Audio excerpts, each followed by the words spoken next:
65세 박 씨는 아내를 먼저 떠나보낸 후 10년 넘게 혼자 살아왔다. 처음에는 자유로운 혼자만의 생활이 편했지만 시간이 지날수록 외로움이 커졌다.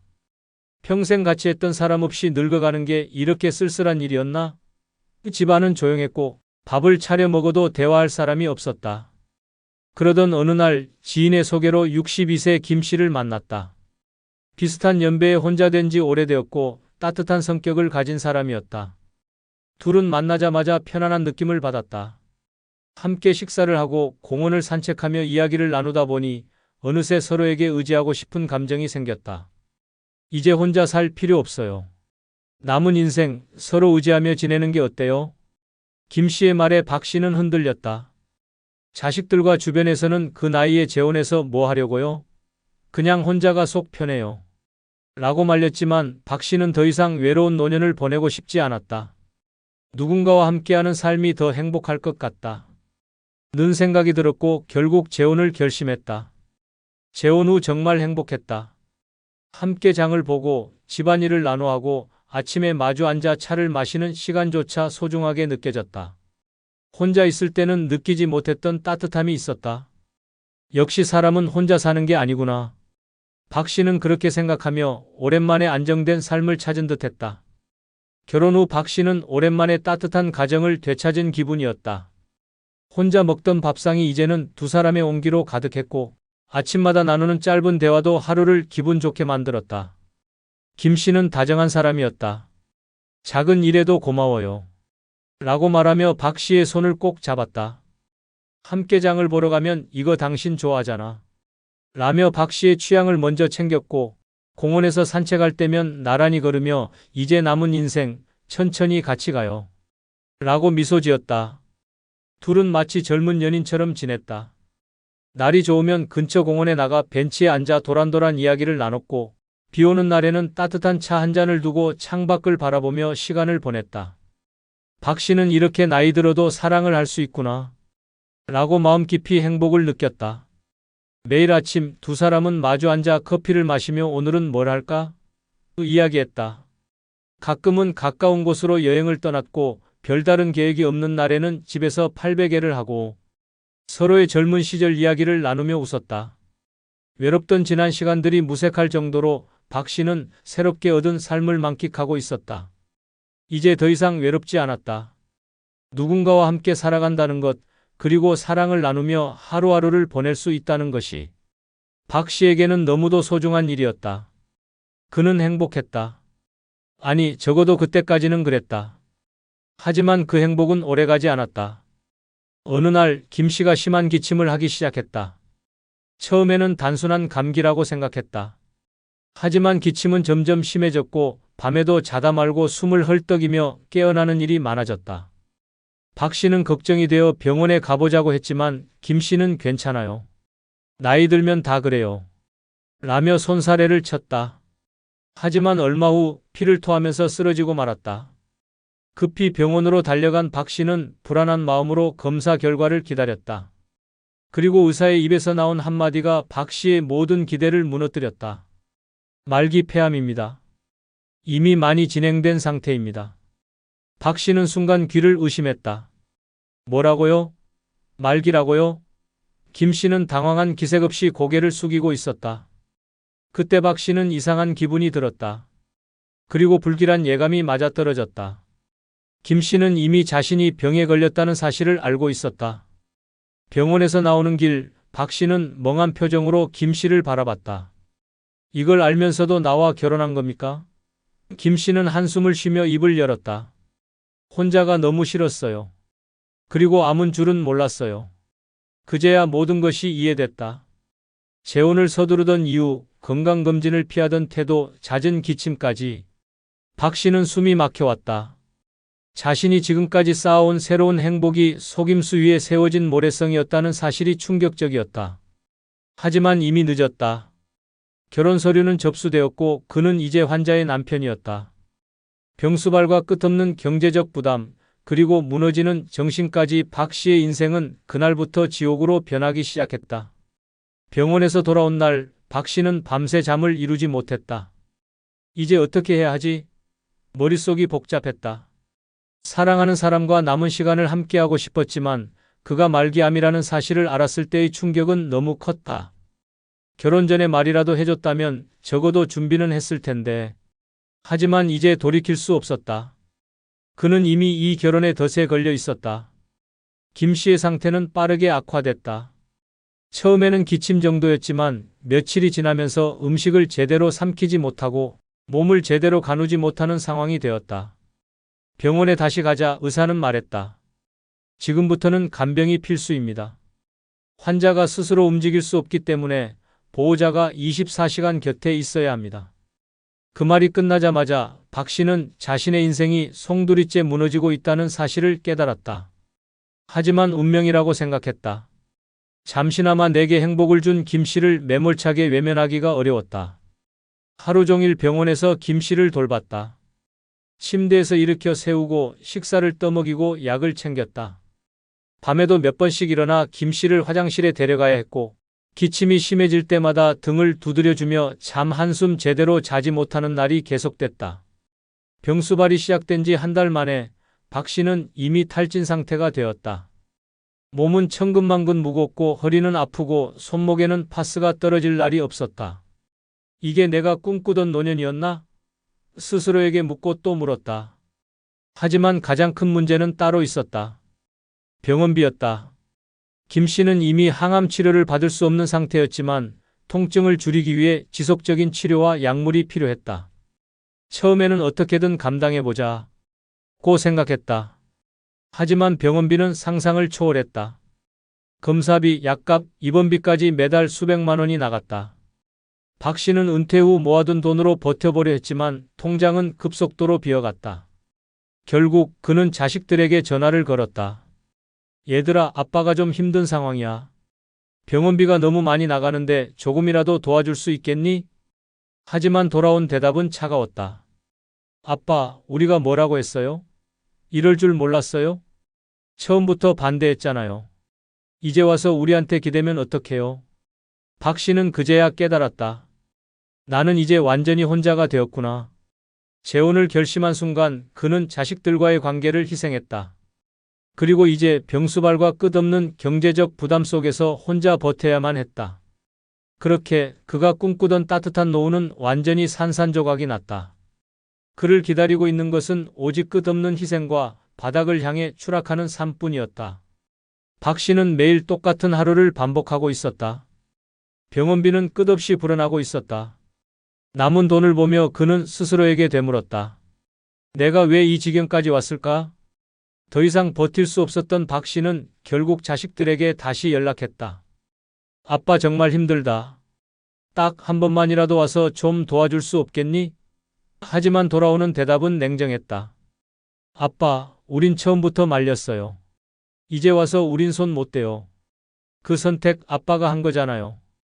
감당하셔야죠. 박 씨는 자식들과 완전히 단절되었다는 사실을 인정해야 했다. 이제는 누구에게도 기대지 못한 채 스스로 이 모든 걸 감당해야만 했다. 그때부터 그는 절망 속에서 살아가기 시작했다. 체력은 한계에 다다랐고 경제적으로도 더 이상 버틸 수 없는 상황이었다. 김 씨는 점점 상태가 나빠져 스스로 움직이는 것조차 힘들어졌다. 이제는 기저귀를 갈아주고 씻기고 하루 종일 눕혀두지 않기 위해 자세를 바꿔주는 일까지 해야 했다. 그는 이제 병수발이 아니라 끝없는 희생 속에서 몸과 정신이 무너져 내리고 있었다. 어느 날 거울을 보던 박 씨는 깜짝 놀랐다. 거기엔 자신이 알던 모습이 아니었다. 눈에는 생기가 없고 얼굴은 퀭하게 꺼져 있었다. 손목은 뼈만 남았고 걸음걸이조차 불안정했다. 그는 문득 깨달았다. 이러다 내가 먼저 쓰러지겠구나. 하지만 도망칠 곳도 기댈 곳도 없었다. 자신이 만든 이 감옥에서 벗어날 방법이 없었다. 그는 남은 노후를 이렇게 병든 배우자를 위해 바쳐야만 했다. 이게 내가 원했던 노년이었을까? 박 씨는 침대에서 자고 있는 김 씨를 바라보며 처음으로 이 결혼이 완전히 잘못된 선택이었다는 사실을 인정했다. 하지만 이미 너무 늦어버렸다. 그리고 언제부터인지 김 씨의 태도도 변하기 시작했다. 내가 이렇게 힘든데 당신은 뭐라도 더 해줘야 하는 거 아니야? 이제 와서 힘들다고? 나한테 이러면 안 되지. 박 씨는 할 말을 잃었다. 처음에는 고맙다, 미안하다. 던 사람이 이제는 그의 희생을 당연하게 여기고 오히려 더 많은 것을 요구하고 있었다. 내가 이 사람을 돌보는 게 아니라 내 인생이 이 사람에게 삼켜지고 있구나. 박 씨는 점점 감당할 수 없는 상황에 처하자 김 씨의 유일한 아들에게 도움을 요청하기로 결심했다. 처음부터 연락을 하지 않았던 이유는 간단했다. 김 씨는 재혼 전에 박 씨에게 말했었다. 내 아들은 바빠요. 신경 쓰지 않는 게 좋아요. 하지만 지금은 너무 급박한 상황이었다.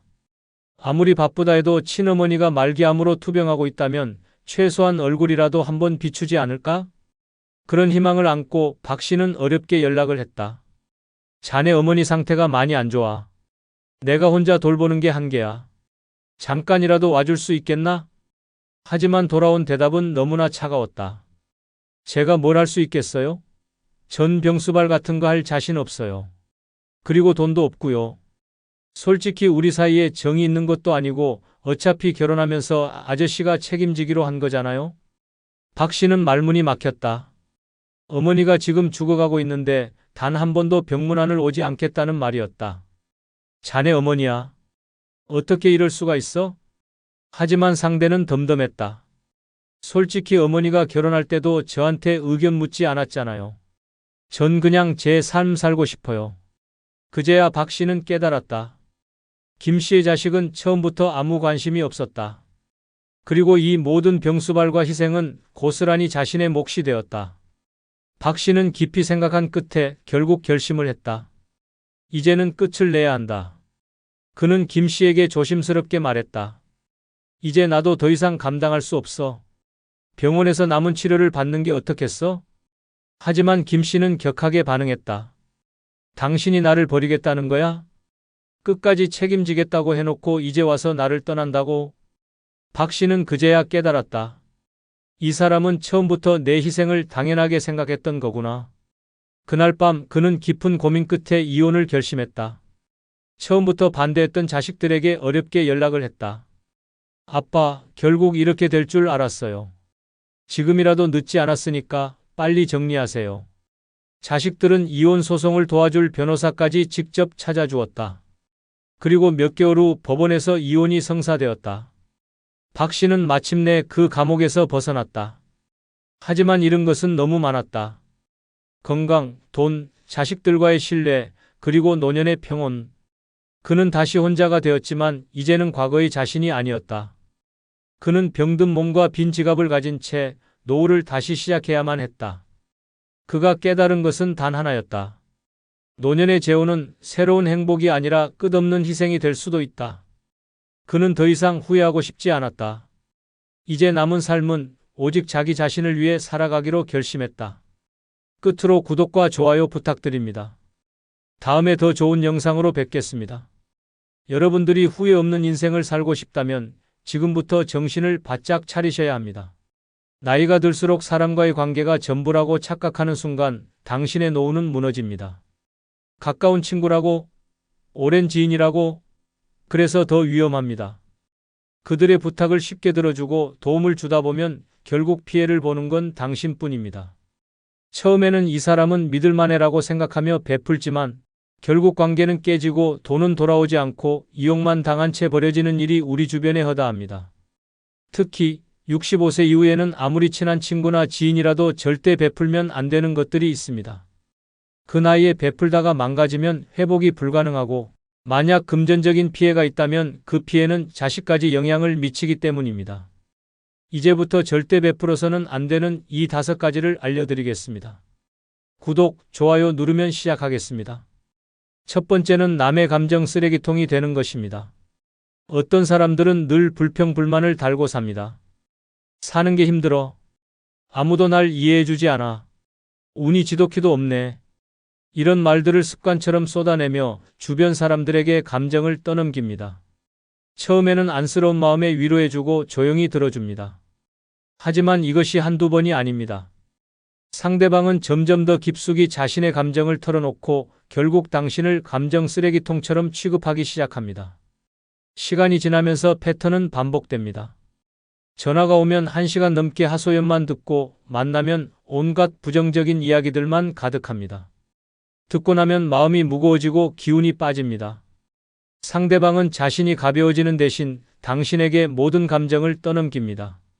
그들의 스트레스를 대신 받아주다 보면 어느새 당신의 삶에도 우울함과 피로가 쌓입니다. 더 큰 문제는 이런 사람들은 절대 변하지 않는다는 점입니다. 아무리 조언해주고 위로해줘도 그들은 늘 똑같습니다. 그래도 내가 내 이야기를 들어주니까 너무 좋아. 라고 하며 자신이 해결해야 할 문제를 계속 떠넘깁니다. 심지어 당신이 피곤하다고 말하면 넌 내 얘기 듣는 게 그렇게 힘들어? 라며 서운해하기까지 합니다. 결국 당신은 상대방을 달래느라 점점 더 지쳐갑니다. 노후에는 더 이상 타인의 감정 쓰레기통이 되어선 안 됩니다. 인생을 살 만큼 살았고 이제는 남의 감정을 받아주는 것이 아니라 오직 내 감정을 지키며 살아야 합니다. 주변에 늘 부정적인 이야기만 늘어놓는 사람이 있다면 과감히 거리를 두는 것이 정답입니다. 다정하게 들어주는 것이 미덕이 아닙니다. 필요할 때는 선을 긋고 이제 그만하자라고 단호하게 말해야 합니다. 나이가 들수록 나의 감정을 보호하는 것이 가장 중요합니다. 감정 쓰레기통이 되는 순간 당신의 행복은 끝나기 때문입니다. 이제는 남이 아니라 나를 위해 살아야 할 때입니다. 이와 관련된 실제 사례 한 편을 소개하겠습니다. 67세 이정숙 씨는 평생 남의 말을 잘 들어주는 성격이었다. 친구들이 고민을 털어놓으면 그래, 내 마음 이해해 하며 위로했고 언제든지 전화가 오면 1시간이고 2시간이고 들어줬다. 그러다 보니 주변에서는 정숙 씨한테 얘기하면 속이 시원해 라며 늘 하소연을 하러 찾아왔다. 문제는 그게 한두 번이 아니라는 것이었다. 친구 김 씨는 남편 이야기를 할 때마다 전화했다. 이 인간이 또 날 무시해. 내가 뭘 그렇게 잘못했냐고. 처음엔 공감해 주었지만 매일 반복되는 이야기에 점점 지쳐갔다. 늘 똑같은 불만, 똑같은 하소연. 그런데도 거절하면 넌 내 얘기 듣는 게 그렇게 힘드냐? 라며 서운해했다. 결국 이정숙 씨는 김 씨 전화를 받기만 해도 가슴이 답답해졌다. 자신의 감정도 지치고 우울해졌다. 그런데 정작 김 씨는 자신의 감정을 덜어내고 나면 홀가분해졌는지 아무렇지도 않게 생활했다. 이정숙 씨만 감정의 찌꺼기를 가득 안고 살아가게 된 것이다. 그제야 깨달았다.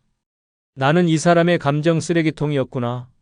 그날 이후 이정숙 씨는 더 이상 남의 감정을 대신 받아주지 않기로 결심했다. 상대방의 감정을 받아줄수록 나의 감정은 망가진다는 사실을 뒤늦게 깨달은 것이다. 두 번째는 타인의 문제에 조언하면서 해결하려고 하는 것입니다. 조언을 쉽게 베푸는 순간 당신은 타인의 문제 해결사가 됩니다. 친구나 지인이 고민을 이야기하며 어떻게 하면 좋을까요? 라고 묻습니다. 처음에는 진심으로 도와주고 싶은 마음에 자신의 경험과 지혜를 나눠줍니다. 하지만 조언을 해준다고 해서 상대방이 그 말을 고맙게 받아들이는 것은 아닙니다.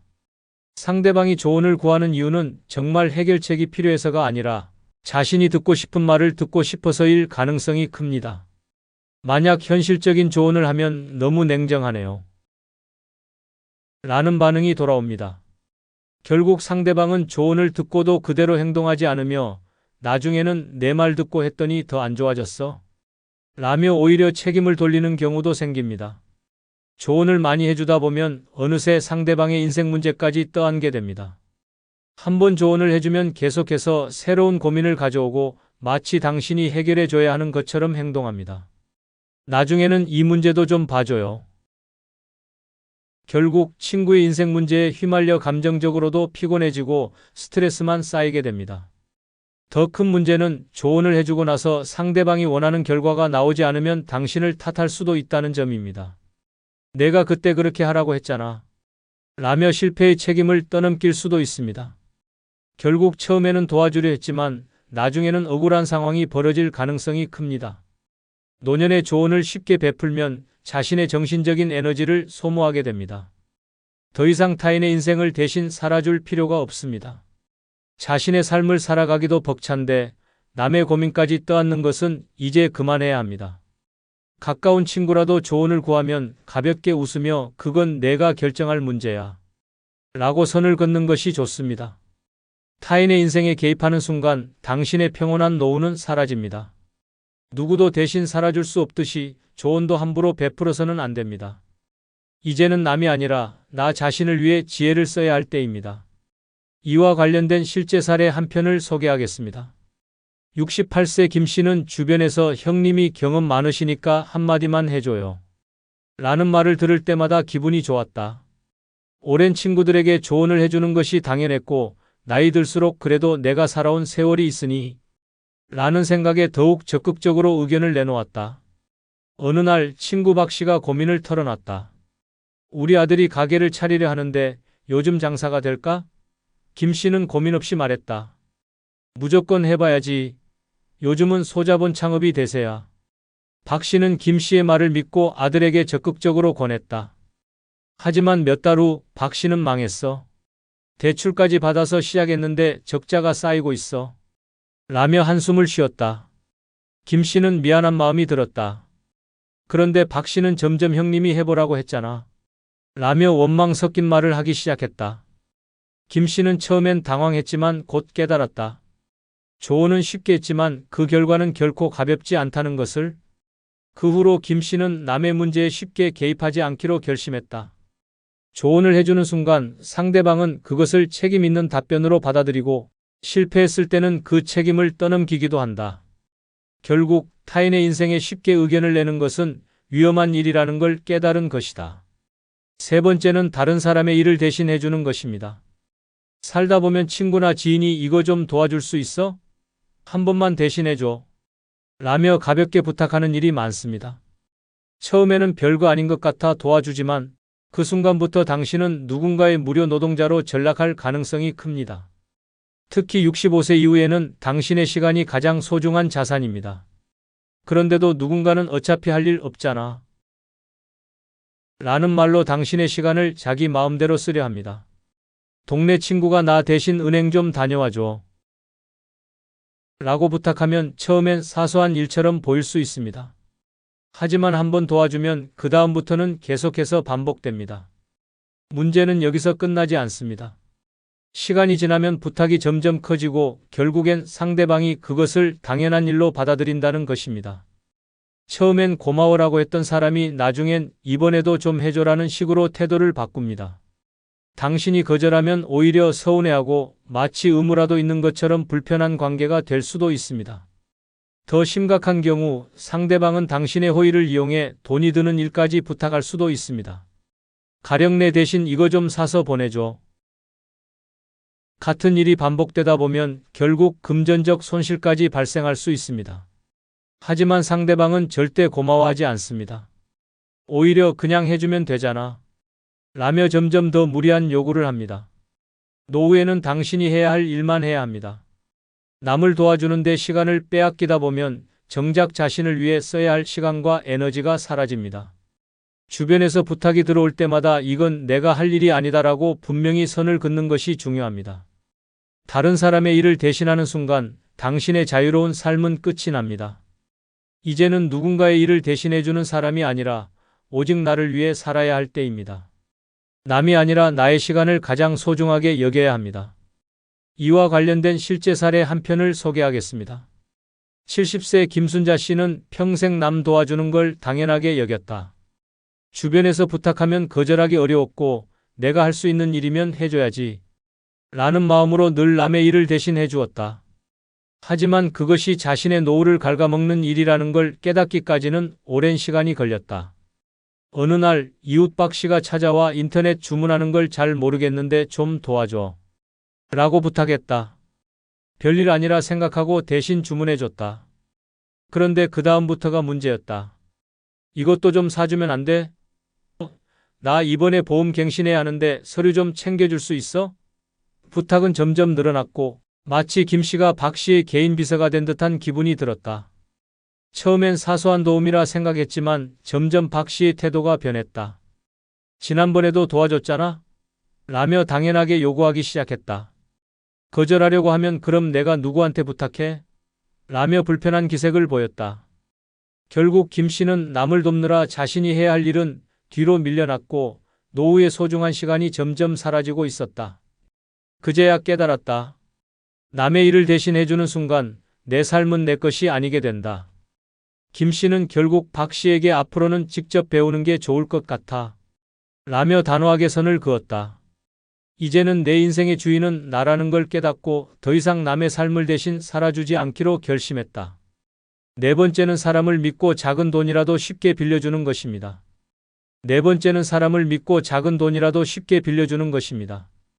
돈을 빌려주는 순간 친구와의 관계는 더 이상 예전 같을 수 없습니다.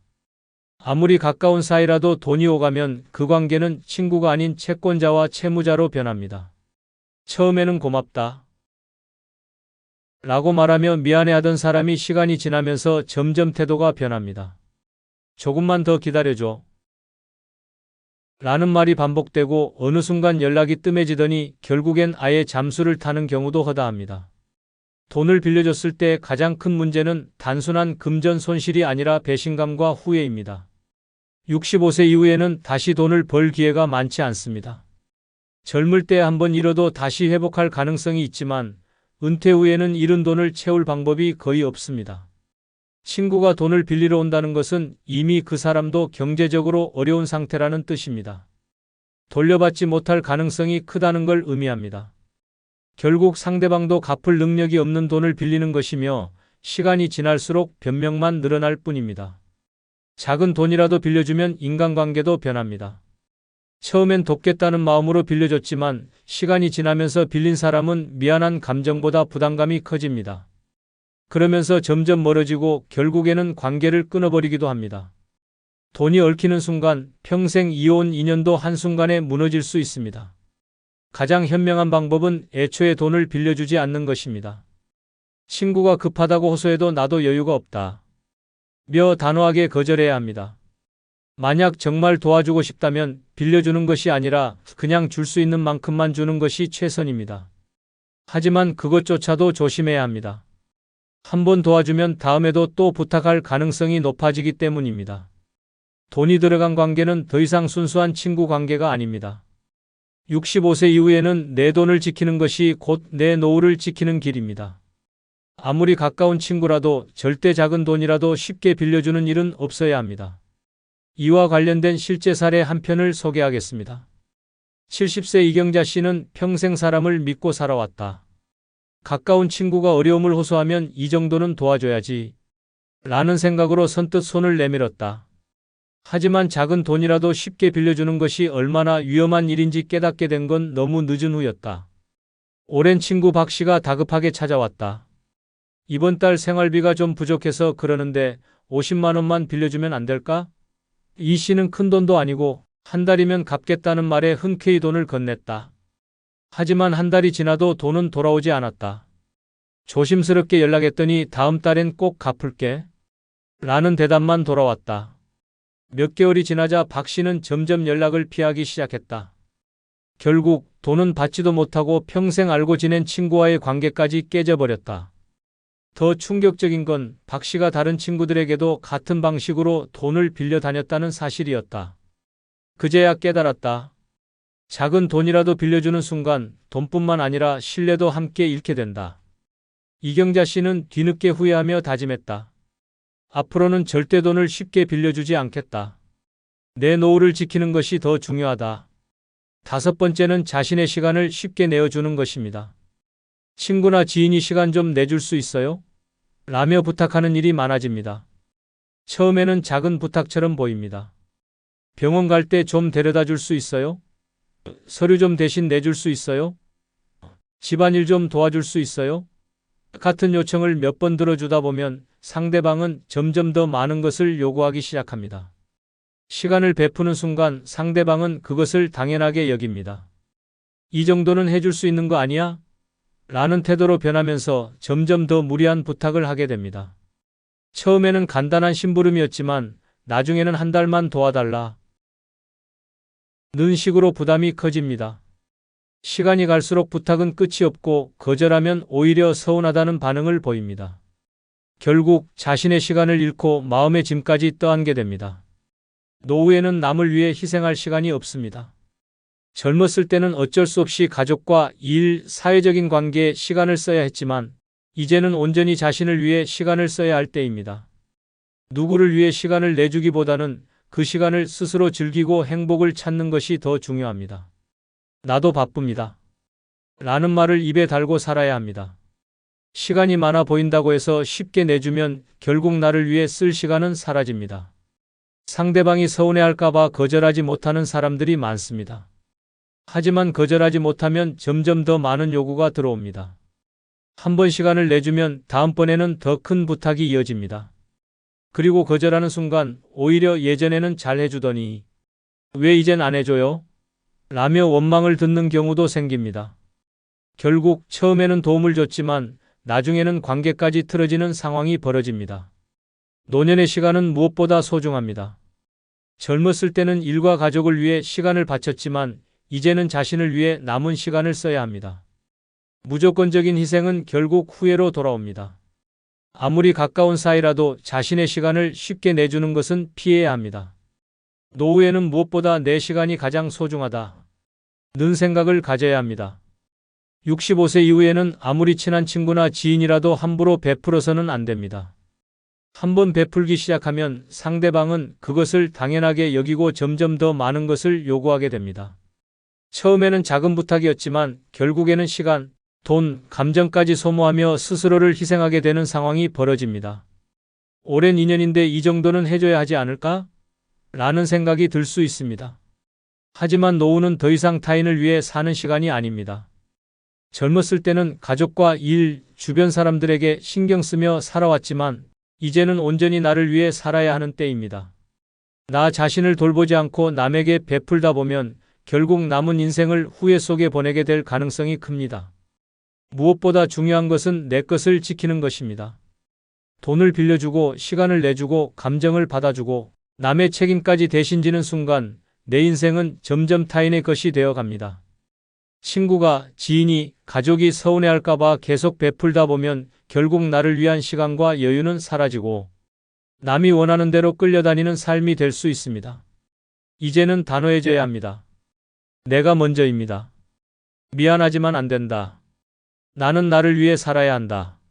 라고 당당하게 말할 수 있어야 합니다. 노후는 희생하는 시간이 아니라 나를 위한 시간입니다.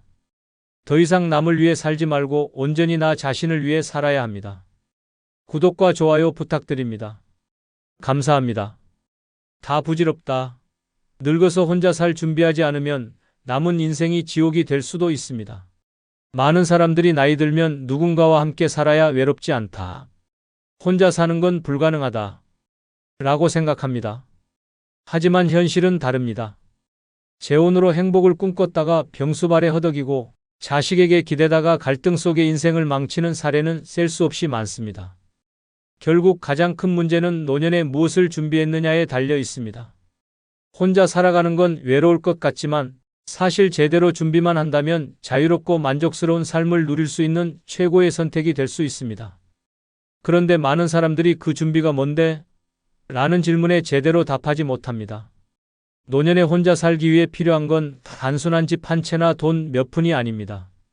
가장 중요한 건 스스로를 지킬 수 있는 5가지 필수 요소를 갖추는 것입니다. 이 5가지를 제대로 준비하지 않으면 노년은 더 이상 황혼이 아닌 끝없는 고통이 될 수 있습니다. 남은 인생, 내가 내 주인이 될 수 있는 방법은 무엇일까요? 지금부터 그 해답을 찾아봅시다.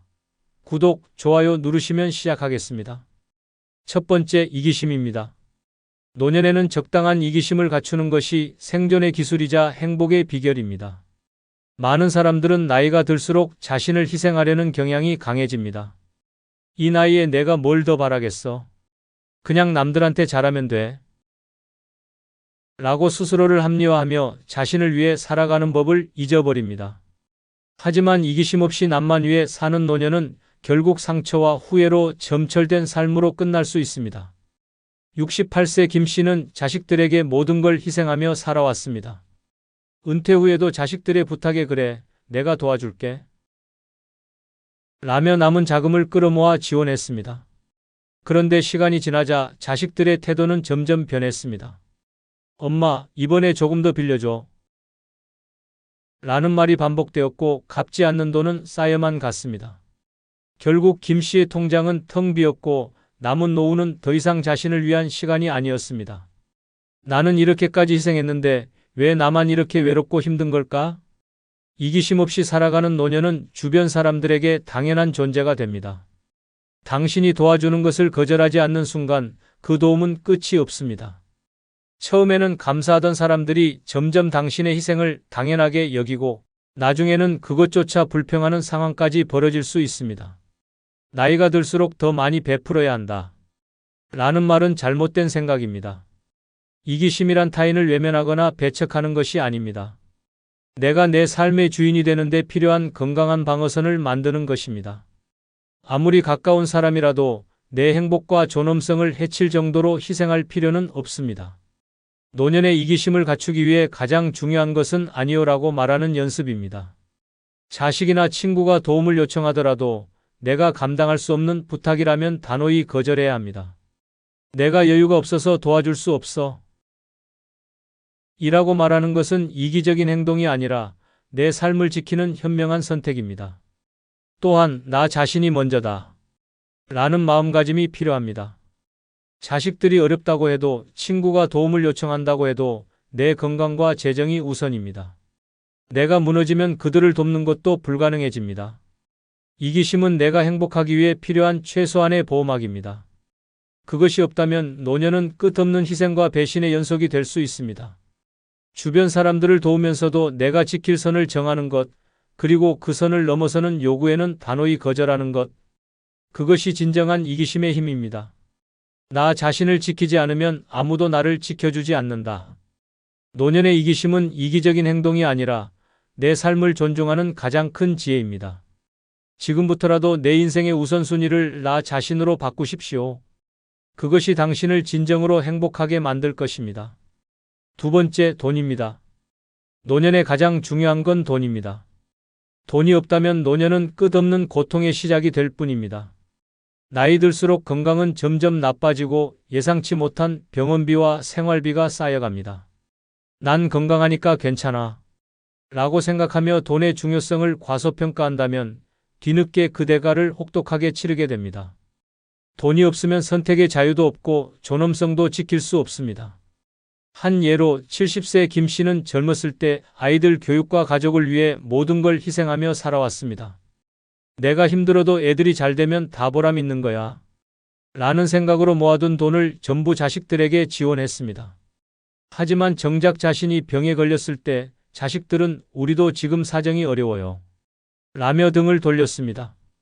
김 씨는 병원비를 감당하지 못해 값싼 요양병원에 들어갔고 거기서 내가 이렇게 비참한 노후를 보낼 줄은 몰랐어. 라며 한탄했습니다. 돈은 단순한 생계의 문제가 아닙니다. 돈이 없으면 인간관계도 무너집니다. 친구들과의 모임에 나가고 싶어도 돈이 없으면 자연스럽게 멀어지게 됩니다.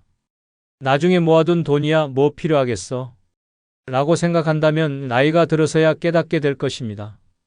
돈이 없는 사람은 결국 사회에서 고립된다는 사실을요. 돈은 단순히 물질적인 것을 넘어서 존엄성을 지켜주는 마지막 방패입니다. 내가 선택할 수 있는 여지를 남기고 내 삶의 주인이 되게 해줍니다. 돈이 있으면 좋은 병원을 선택할 수 있고 더 나은 환경에서 노년을 보낼 수 있습니다. 하지만 돈이 없다면 선택권은 없고 그저 상황에 끌려다닐 뿐입니다. 노년에 돈을 준비하는 것은 사치가 아니라 생존입니다. 더 이상 돈을 벌 수 없는 나이에는 과거의 선택들이 현재를 결정합니다. 하지만 중요한 것은 얼마나 많느냐가 아닙니다. 내가 가진 돈을 어떻게 관리하고 지키느냐가 핵심입니다. 돈을 지키는 가장 좋은 방법은 욕심을 버리고 필요 이상으로 베풀지 않는 것입니다. 자식에게 무조건적인 지원을 하는 것도 친구의 부탁을 거절하지 못하는 것도 노년의 가장 큰 재앙이 됩니다. 돈이 많지 않더라도 나 자신을 위해 쓰고 내 삶을 지키는 데 집중해야 합니다. 돈이 없다면 자유도 없습니다. 돈이 없다면 사람들로부터 존중받지도 못합니다. 그리고 돈이 없다면 당신의 노후는 당신의 것이 아니라 타인의 손에 맡겨지게 됩니다. 노년을 스스로 책임지고 존엄성을 유지하며 살고 싶다면 지금 당장 돈을 관리하고 지키는 방법을 준비해야 합니다. 돈이 다가 아니다라는 말은 젊은 사람들만 할 수 있는 사치입니다. 나이가 들수록 돈은 다가 됩니다. 그게 현실입니다. 돈이 당신을 지켜주고 당신을 존중받게 만들어줍니다. 노년의 행복은 결국 돈에서 시작된다는 사실을 잊지 마세요. 세 번째, 건강입니다. 노년의 가장 잔인한 현실은 건강을 잃는 순간 모든 것이 무너진다는 사실입니다. 돈이 있어도 건강이 없다면 무슨 소용이 있을까요? 아무리 큰 저택에 살고 값비싼 음식을 먹을 수 있다고 해도 침대에서 일어나지 못하거나 병원에 갇혀 있어야 한다면 그것은 더 이상 삶이 아니라 고통입니다. 노년의 행복은 결국 건강 위에 세워지는 법입니다. 70세의 정 씨는 젊었을 때 평생을 일에만 몰두하며 건강을 소홀히 했습니다. 일할 때는 건강 생각할 시간이 어디 있어? 먹고 살기 바쁜데? 라는 생각으로 술자리도 마다하지 않고 운동은커녕 제대로 된 식사조차 챙기지 않았습니다. 그런데 은퇴 후 갑자기 찾아온 건강 문제는 그의 인생을 송두리째 바꿔놨습니다. 허리 디스크와 당뇨, 고혈압까지 한꺼번에 찾아왔고 병원비는 끝없이 늘어났습니다. 달이라도 성했으면 어딘가 나가서 사람들 좀 만나겠는데 이젠 집에 갇혀있는 신세야. 정 씨는 더 이상 자신을 돌볼 힘조차 없었고 그의 노후는 병원과 약봉투 사이에서 보내는 시간이 전부가 되었습니다. 건강이 나빠지면 모든 것이 제한됩니다. 움직이지 못하면 친구들과의 만남도 여행도 심지어는 간단한 장보기조차 불가능해집니다. 자유를 잃는 순간 삶의 질은 끝없이 추락합니다. 그저 숨만 붙어 있는 상태로 하루하루를 견뎌야 하는 삶은 노년에 겪고 싶은 최악의 상황입니다. 건강이 왜 중요한지 더 말할 필요가 없습니다. 하지만 건강을 유지하려면 지금부터 적극적으로 노력해야 합니다. 나이가 들수록 자연스럽게 건강을 잃는 건 당연하지만 그 속도를 늦추고 더 오래 버틸 수 있는 것은 나 자신에게 달려 있습니다. 가장 먼저 해야 할 일은 정기적인 건강검진입니다. 나는 괜찮아. 라는 생각은 버려야 합니다. 젊을 때는 작은 병이 금방 낫지만 노년에는 작은 병이 큰 위기로 번질 수 있습니다. 검진을 통해 내 몸의 상태를 정확히 알고 미리 대비하는 것이 중요합니다. 두 번째는 규칙적인 운동입니다. 거창한 운동이 아니라 매일 가벼운 걷기나 스트레칭으로도 충분합니다. 움직이지 않으면 몸은 굳어지고 굳어진 몸은 점점 더 움직이기 어려워집니다. 운동은 단순히 몸을 움직이는 것이 아니라 삶을 움직이게 만드는 가장 중요한 열쇠입니다. 마지막으로 올바른 식습관을 갖추는 것도 필수입니다. 나이가 들수록 소화 능력과 신체의 회복 능력이 떨어지기 때문에 무리한 식사나 불규칙한 식습관은 큰 위험이 됩니다. 영양을 고루 갖춘 식단과 적절한 섭취량을 지키는 것이 건강을 유지하는 핵심입니다. 건강을 잃으면 노후는 고통이 됩니다. 병원과 약봉투 속에 갇히고 간병인이 필요해지며 내 삶은 내 것이 아니게 됩니다. 건강은 나 자신을 지킬 수 있는 가장 중요한 무기입니다. 나중에 운동하지 뭐. 라는 생각은 결국 내 노후를 망치는 가장 큰 실수가 됩니다. 건강은 기다려주지 않습니다. 지금부터라도 건강을 돌보는 것이 나 자신을 위한 최고의 투자가 됩니다. 노년의 삶은 건강 위에 세워집니다. 건강이 없으면 자유도 행복도 존엄도 없습니다. 나이가 들어도 당당하고 활기차게 살아가려면 지금부터라도 내 몸과 마음을 돌보는 데 최선을 다해야 합니다. 건강이야말로 노후의 진정한 자산입니다. 네 번째, 자존감입니다. 노년의 가장 중요한 것은 나 자신을 사랑하고 존중하는 힘, 바로 자존감입니다. 노년이 되면 많은 사람들이 자존감을 잃기 쉽습니다. 젊었을 때는 일을 하고 가정을 꾸리고 사회에서 역할을 하며 내가 필요한 존재라는 사실을 느낄 수 있었습니다. 하지만 은퇴 후 혹은 자녀가 독립한 후에는 나는 이제 쓸모없는 존재인가? 라는 생각이 스멀스멀 올라오기 시작합니다. 68세 박 할머니는 평생 가정을 위해 헌신하며 살아왔습니다.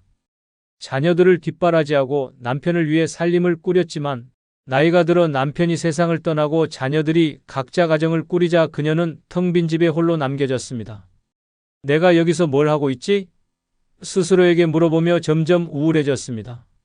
주변 사람들에게서도 관심이 줄어들자 그녀는 자신이 아무 쓸모없는 존재라고 느끼기 시작했습니다. 자존감을 잃는 순간 삶의 질은 급격히 추락합니다. 자존감이 낮아지면 사람들과의 관계도 무너지고 건강을 돌보는 의지도 약해지며 새로운 도전을 시도할 용기도 사라집니다.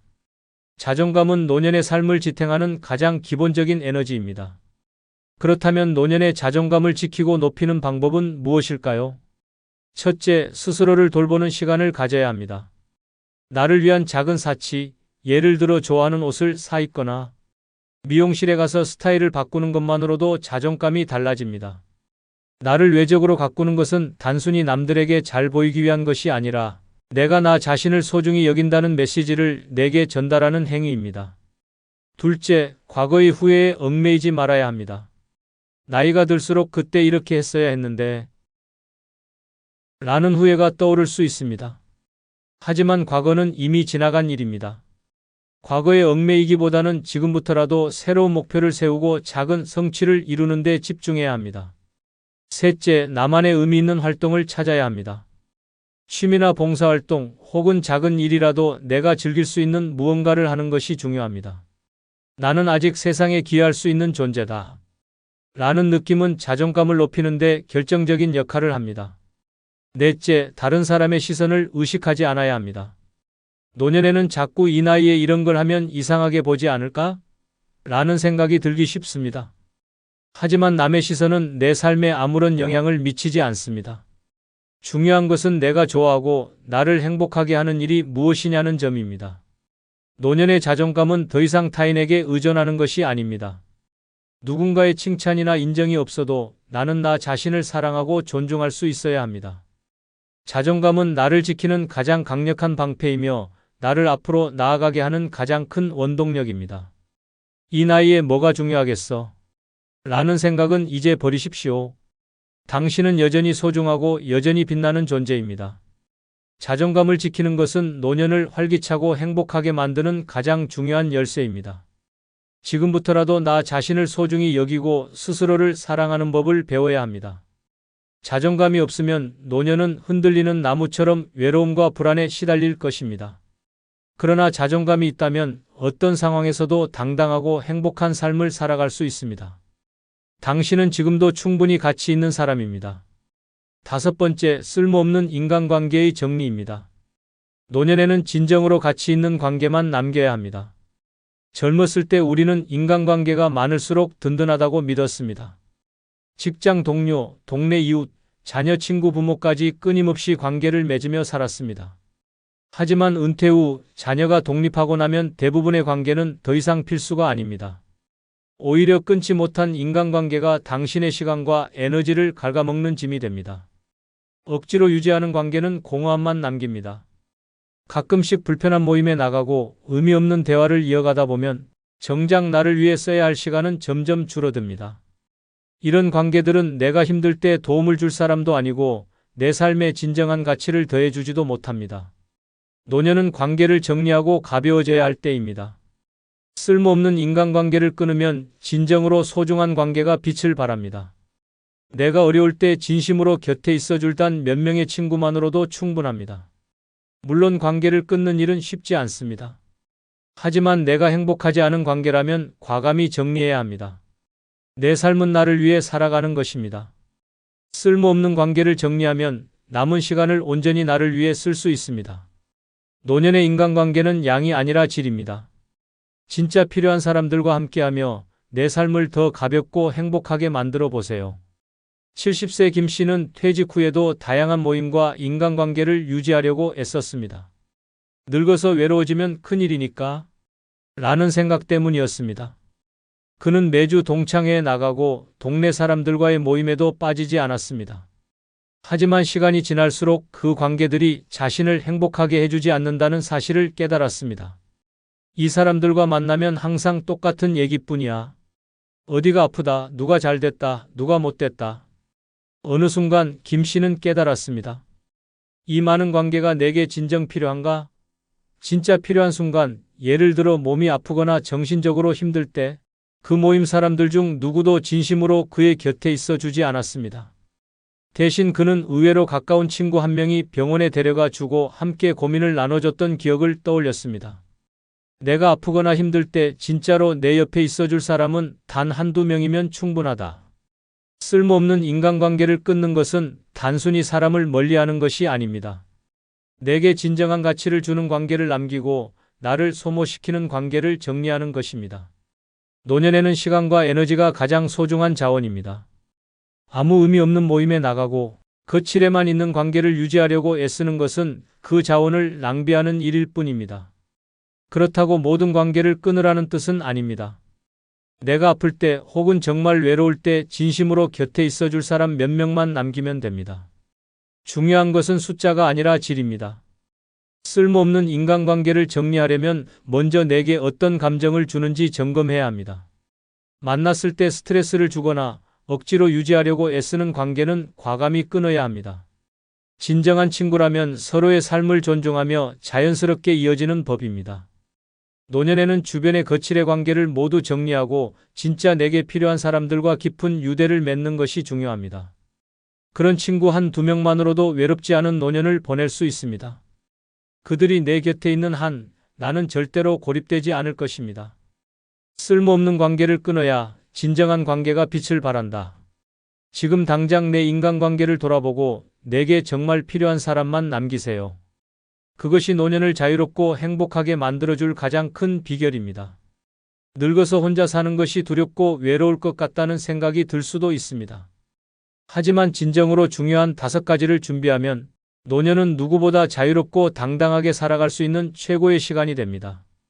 위에 설명한 5가지는 혼자서도 충분히 행복하고 만족스러운 삶을 만들어줄 열쇠입니다.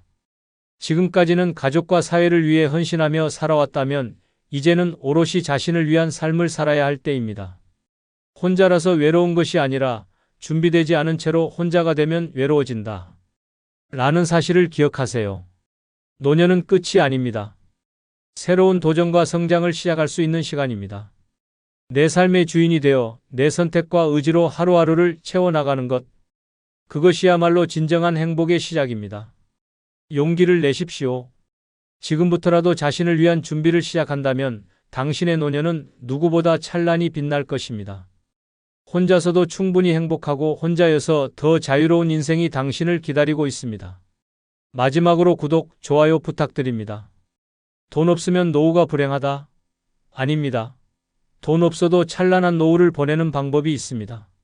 많은 사람들이 노후의 행복을 돈과 직결시킵니다.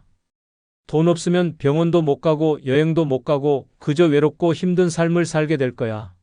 라는 두려움이 우리를 짓누르죠. 하지만 과연 그럴까요?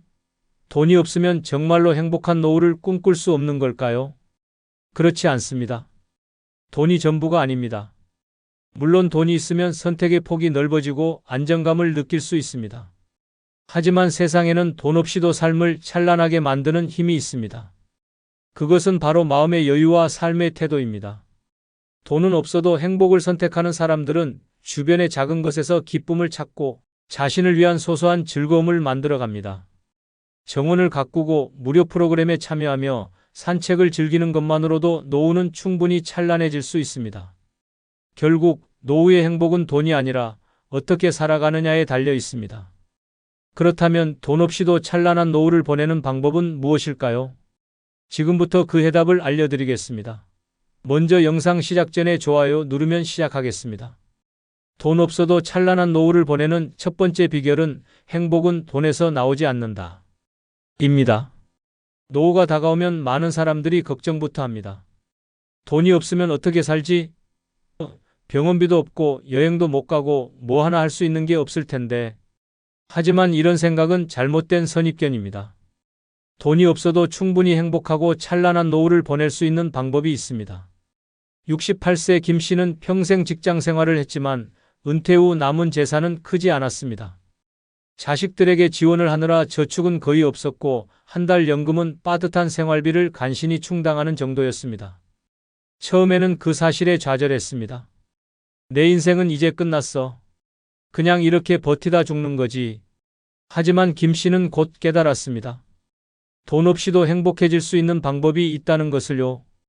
김 씨가 가장 먼저 시작한 건 자신의 일상에서 소소한 행복을 찾는 것이었습니다. 아침에 일어나 햇살을 느끼고 동네 공원을 산책하며 자연의 아름다움을 즐겼습니다.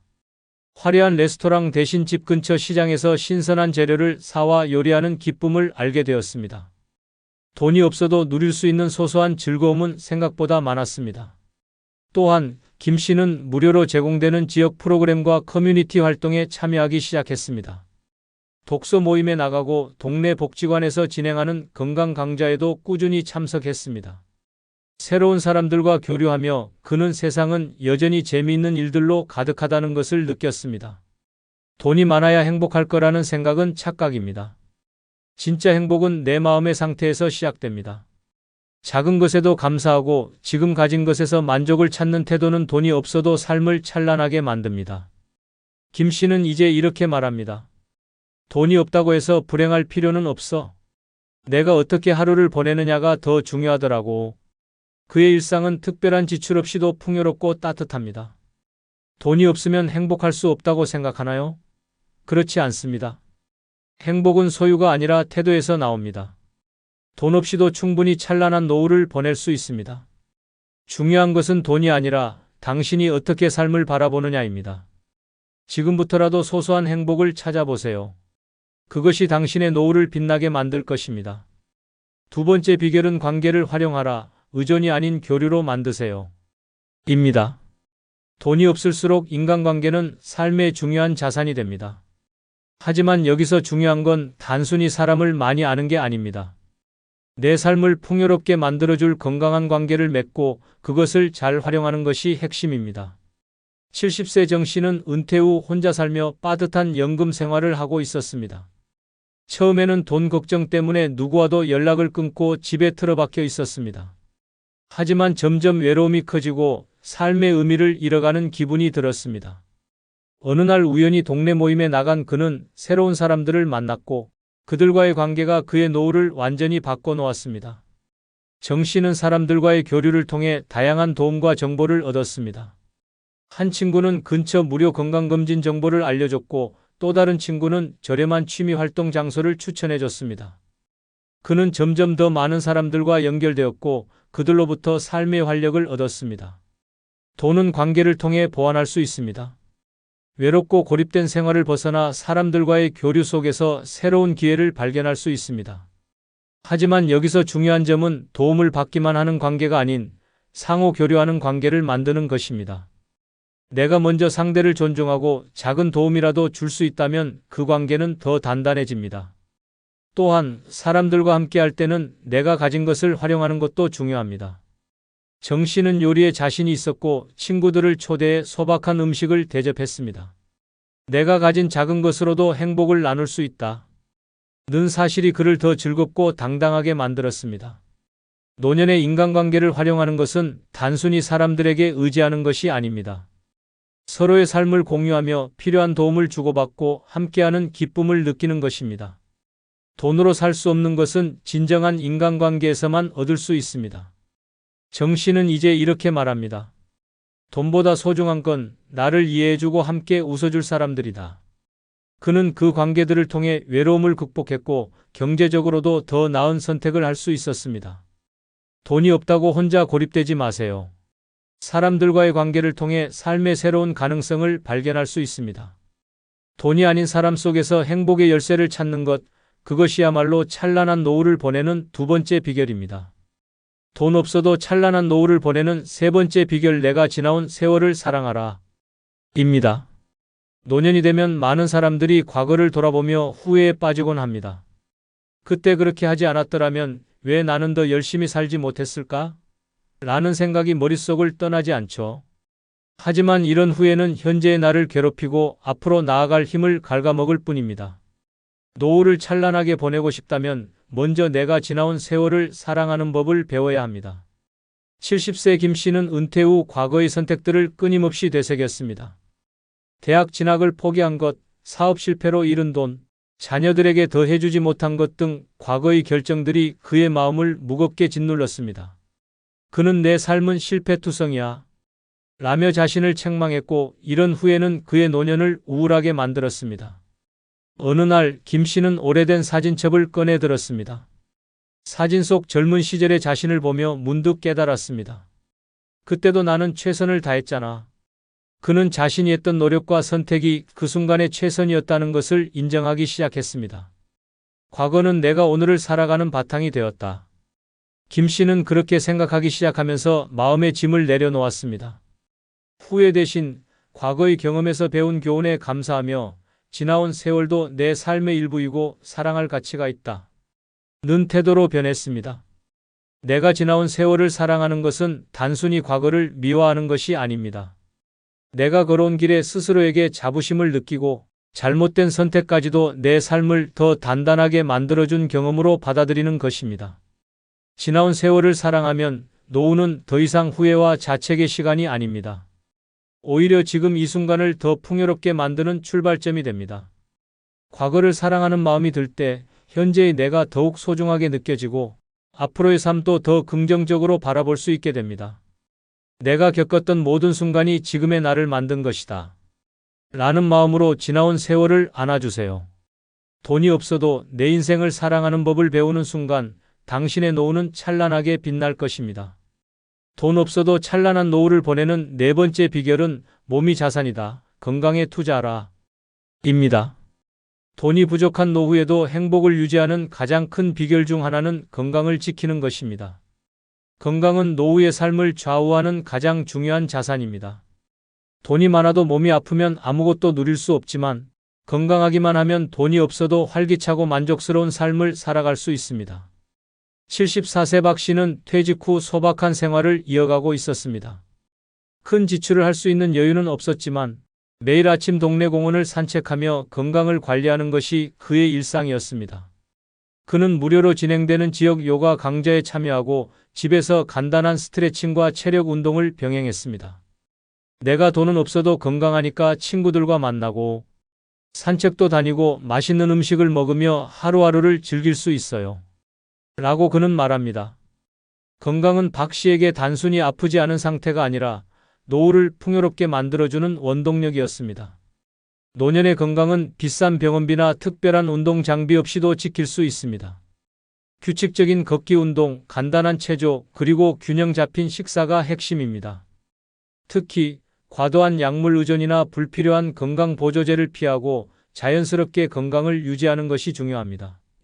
건강을 지키기 위해 나만의 루틴을 만들어야 합니다. 매일 일정한 시간에 산책을 하고 몸에 좋은 음식을 직접 만들어 먹으며 수면 시간을 규칙적으로 유지하는 것만으로도 삶의 질은 크게 향상됩니다. 또한 건강은 단순히 신체적인 것에만 국한되지 않습니다. 정신적인 건강도 노후를 찬란하게 만드는 중요한 요소입니다. 마음의 평화를 유지하고 스트레스를 줄이는 습관을 들이세요. 명상이나 심호흡 같은 간단한 방법으로도 정신적인 안정감을 얻을 수 있습니다. 노후에는 병원에 자주 가지 않도록 예방이 중요합니다. 정기 건강검진을 통해 몸 상태를 꾸준히 체크하고 작은 이상이라도 미리 발견하여 관리하면 큰 병으로 이어지는 것을 막을 수 있습니다. 박 씨는 이렇게 말합니다. 돈이 없으면 병원에 자주 가는 게 얼마나 부담되는지 몰라요. 그래서 저는 병원에 가지 않을 만큼 건강을 유지하려고 노력해요. 그게 제가 돈을 절약하고 행복하게 사는 방법이에요. 건강은 노후를 지탱하는 가장 중요한 기반입니다. 몸이 아프면 모든 일이 멈추고 경제적인 부담은 배가 됩니다. 하지만 건강을 잘 유지하면 돈이 없어도 내가 하고 싶은 일을 하며 활기찬 삶을 살 수 있습니다.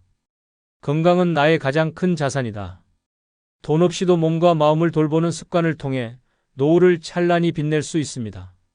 오늘부터라도 내 몸에 투자하세요. 그것이야말로 노후를 위해 가장 현명한 선택입니다. 돈 없어도 찬란한 노후를 보내는 다섯 번째 비결은 삶의 의미를 찾아라. 입니다. 노후의 삶이 공허해지고 무의미하게 느껴지는 이유는 삶의 방향성을 잃어버렸기 때문입니다. 돈이 없어도 찬란한 노후를 보낼 수 있는 가장 중요한 방법 중 하나는 나만의 삶의 의미를 발견하는 것입니다. 71세 정 씨는 은퇴 후 처음 몇 년간 아무것도 하지 않은 채 시간을 흘려보냈습니다. 하루 종일 TV를 보거나 길게 낮잠을 자며 무료한 나날을 보냈죠. 처음에는 평생 고생했으니 이제 좀 쉬자 라고 생각했지만 시간이 갈수록 그는 자신이 점점 무기력해지는 것을 느꼈습니다. 어느 날 정 씨는 문득 내가 왜 이렇게 사는 거지? 라는 생각이 들었습니다. 그는 오래전부터 하고 싶었던 봉사활동을 떠올렸습니다. 지역 복지관에서 아이들에게 책을 읽어주는 일을 시작했는데 단순히 시간을 때우는 일이 아니라 아이들의 웃음소리를 들으며 삶의 에너지를 되찾기 시작했습니다. 그는 이렇게 말합니다. 돈은 없어도 내가 누군가에게 필요한 사람이 된다는 것이 이렇게 행복한 일인지 몰랐어요. 삶의 의미는 거창한 목표에서 나오지 않습니다. 때로는 작은 일상 속에서 찾을 수 있습니다. 오랫동안 잊고 지냈던 취미를 다시 시작하거나 내가 잘하는 것을 통해 누군가에게 도움을 줄 수 있는 일을 찾는 것만으로도 충분합니다. 삶의 의미를 찾기 위해 중요한 것은 나만의 이유를 만드는 것입니다. 그것이 봉사활동이든 글을 쓰는 것이든 아니면 단순히 가족들과 더 많은 시간을 보내는 것이든 상관없습니다. 나를 움직이게 하고 하루하루를 살아가는 동기를 부여하는 것이라면 무엇이든 좋습니다. 돈이 없어도 삶의 의미를 찾으면 하루하루가 특별해집니다.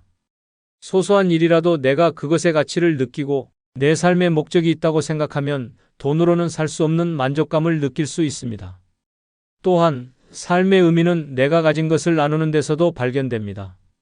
75세 박 씨는 경제적으로 여유가 없었지만 자신이 할 수 있는 한 가지를 찾았습니다. 그는 동네 어르신들에게 스마트폰 사용법을 가르치기 시작했습니다. 제가 가진 작은 재능이라도 누군가에게 도움이 된다면 그걸로 제 삶도 더 빛날 수 있죠. 라고 그는 말합니다. 삶의 의미는 외부에서 찾는 것이 아니라 스스로 만들어가는 것입니다. 내가 누구인지, 무엇을 좋아하는지, 어떤 일을 할 때 가장 행복한지 생각해 보세요. 돈이 없어도 내가 존재하는 이유를 발견하면 노후는 더 이상 공허하지 않습니다. 삶은 그저 사라지는 시간이 아니라 의미를 채워가는 여정이다. 돈이 없어도 내가 가야 할 길을 찾고 나만의 이유를 만들어 가세요. 그것이 노후를 찬란하게 만드는 5번째 비결입니다. 돈 없어도 찬란한 노후를 보내는 6번째 비결은 혼자만의 시간을 즐겨라. 입니다. 노후를 혼자 보낸다는 생각만으로도 외롭고 쓸쓸하게 느껴지는 사람들이 많습니다. 하지만 혼자만의 시간을 즐길 수 있는 능력은 노후를 찬란하게 만드는 중요한 열쇠입니다. 다른 사람들에게 끌려다니거나 주변을 채우려고 애쓰는 대신 혼자여도 충분히 행복하다. 고 느낄 수 있다면 노후는 완전히 새로운 세계로 변합니다. 73세 최 씨는 자녀들이 모두 독립하고 배우자마저 먼저 떠나면서 홀로 남았습니다. 처음에는 주변 사람들에게 의지하려고 애썼지만 점점 고립된 느낌이 들었습니다. 왜 나는 혼자일까? 왜 이렇게 쓸쓸할까? 라고 생각하며 우울해졌습니다. 그러던 어느 날 그는 스스로에게 질문을 던졌습니다. 내가 혼자 시간을 보내면서도 즐길 수 있는 건 뭐지? 그날 이후 최 씨는 새로운 취미를 찾아보기 시작했습니다. 그는 일단 책을 읽기 시작했고 이어서 작은 수첩에 일기를 쓰는 습관을 들였습니다. 그러다 문득 혼자 카페에 가서 커피 한 잔을 마시며 세상을 관찰하는 것이 얼마나 큰 즐거움인지 깨달았습니다. 혼자서도 충분히 풍요롭다. 최 씨는 이렇게 깨달았습니다. 그 이후로 그는 혼자 여행을 떠나기도 하고 영화를 보고 요리를 배우며 시간을 보냈습니다. 혼자만의 시간을 즐기는 것은 자신을 더 잘 알게 되는 과정입니다. 돈이 필요하지도 않습니다. 좋아하는 음악을 들으며 커피 한 잔을 마시는 것, 동네를 산책하며 하늘을 바라보는 것, 혹은 오래된 사진첩을 꺼내보며 추억에 잠기는 것만으로도 충분합니다. 많은 사람들이 혼자 있는 것을 두려워합니다. 하지만 혼자만의 시간을 잘 활용하면 그 시간이 오히려 내 삶을 더 깊고 풍요롭게 만들어줍니다. 노년에는 더 이상 누군가를 위해 살아갈 필요가 없습니다. 이제는 나 자신과 시간을 보내는 법을 배워야 할 때입니다. 또한 혼자 있는 시간을 좋아하게 되면 다른 사람들과의 관계도 더 건강해집니다. 누군가를 만나는 시간이 즐겁긴 하지만 그 시간이 내 행복의 전부가 아니라고 느끼면 관계에서 오는 스트레스도 줄어듭니다. 최 씨는 이제 말합니다. 혼자 있는 시간이 오히려 나를 더 단단하게 만들어줬어요. 나 혼자 있어도 전혀 외롭지 않아요. 그는 더 이상 누구에게 의지하려고 하지 않으며 혼자만의 시간을 온전히 즐기고 있습니다. 혼자만의 시간을 잘 활용하는 법을 배우세요. 내 삶을 온전히 즐길 수 있는 방법을 찾아보세요. 노후의 행복은 결국 내가 나와 잘 지내는 방법을 아는 것에서 시작됩니다. 돈 없이도 나 자신과 함께하는 시간만으로 충분히 찬란한 삶을 살 수 있습니다. 혼자라는 것이 두려운 것이 아니라 혼자 있는 시간을 즐길 줄 모르는 것이 두려운 것입니다. 지금부터라도 혼자만의 시간을 즐기는 법을 배우세요. 그것이 노후를 빛나게 만드는 6번째 비결입니다. 돈 없어도 찬란한 노후를 보내는 7번째 비결은 지금까지 무탈하게 살아온 것에 감사하라. 입니다. 노년에 접어들면 많은 사람들이 내가 이루지 못한 것들, 하지 못했던 선택들에 대해 후회하며 자신을 탓하곤 합니다. 하지만 잠시 멈춰서 생각해 보세요. 지금까지 살아오며 수많은 고비를 넘겼고 크고 작은 어려움 속에서도 여기까지 무탈하게 왔다는 사실 자체가 얼마나 놀라운 일인지 말입니다. 73세 박 씨는 늘 자신의 삶이 부족하다고 느꼈습니다. 젊은 시절 큰 성공을 거두지 못했고 자녀들을 완벽하게 뒷바라지하지 못했다는 생각에 늘 자책했습니다. 하지만 어느 날 친구와의 대화 중에 그래도 큰 병 한 번 없이 이렇게 살아왔다는 게 얼마나 큰 복인지 알아? 라는 말을 듣고 마음에 큰 울림을 느꼈습니다. 그는 자신의 삶을 돌아보며 깨달았습니다. 내가 가진 것에 감사하지 못하고 항상 없는 것만 바라보았구나. 병원 신세를 지지 않고 몸이 건강한 것, 자녀들이 각자의 삶을 꾸려나가고 있는 것, 친구들과 웃으며 대화할 수 있는 것, 이 모든 것이 당연한 것이 아니라 축복이라는 걸 알게 된 순간 그의 시선은 완전히 달라졌습니다. 지금까지 무탈하게 살아온 것에 감사하는 마음은 단순히 긍정적인 태도를 가지는 것을 넘어 삶을 더욱 풍요롭게 만듭니다.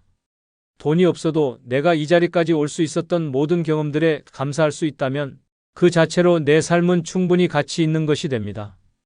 감사는 작은 것에서 시작됩니다. 매일 아침 눈을 뜨며 또 하루를 살 수 있구나 라고 생각하거나 식사를 하며 오늘도 이렇게 한 끼를 먹을 수 있구나 라고 느껴보세요. 이런 사소한 감사가 쌓이면 마음은 더욱 평온해지고 삶의 작은 순간들에서 더 큰 행복을 느낄 수 있습니다. 박 씨는 이제 매일 자신에게 말합니다. 내가 여기까지 온 것만으로도 충분히 대단해. 그는 과거의 부족함을 탓하기보다 오늘 하루를 감사로 채우며 살아가고 있습니다. 돈이 많지 않아도 지금까지 내가 무탈하게 살아온 것에 대한 감사는 노후를 찬란하게 만드는 가장 큰 비결 중 하나입니다. 당신의 삶은 이미 많은 축복으로 가득 차 있습니다. 그것을 인정하고 감사하는 순간 당신의 노후는 더할 나위 없이 빛날 것입니다. 돈이 없으면 노후가 불행할 것 같다고요? 천만의 말씀입니다. 이제까지 살펴본 7가지 비결만 제대로 실행해도 당신의 노후는 누구보다 찬란하고 활기차게 변할 수 있습니다. 중요한 건 돈이 아니라 삶을 대하는 당신의 태도입니다. 행복은 호화로운 집이나 값비싼 여행에서만 나오는 것이 아닙니다.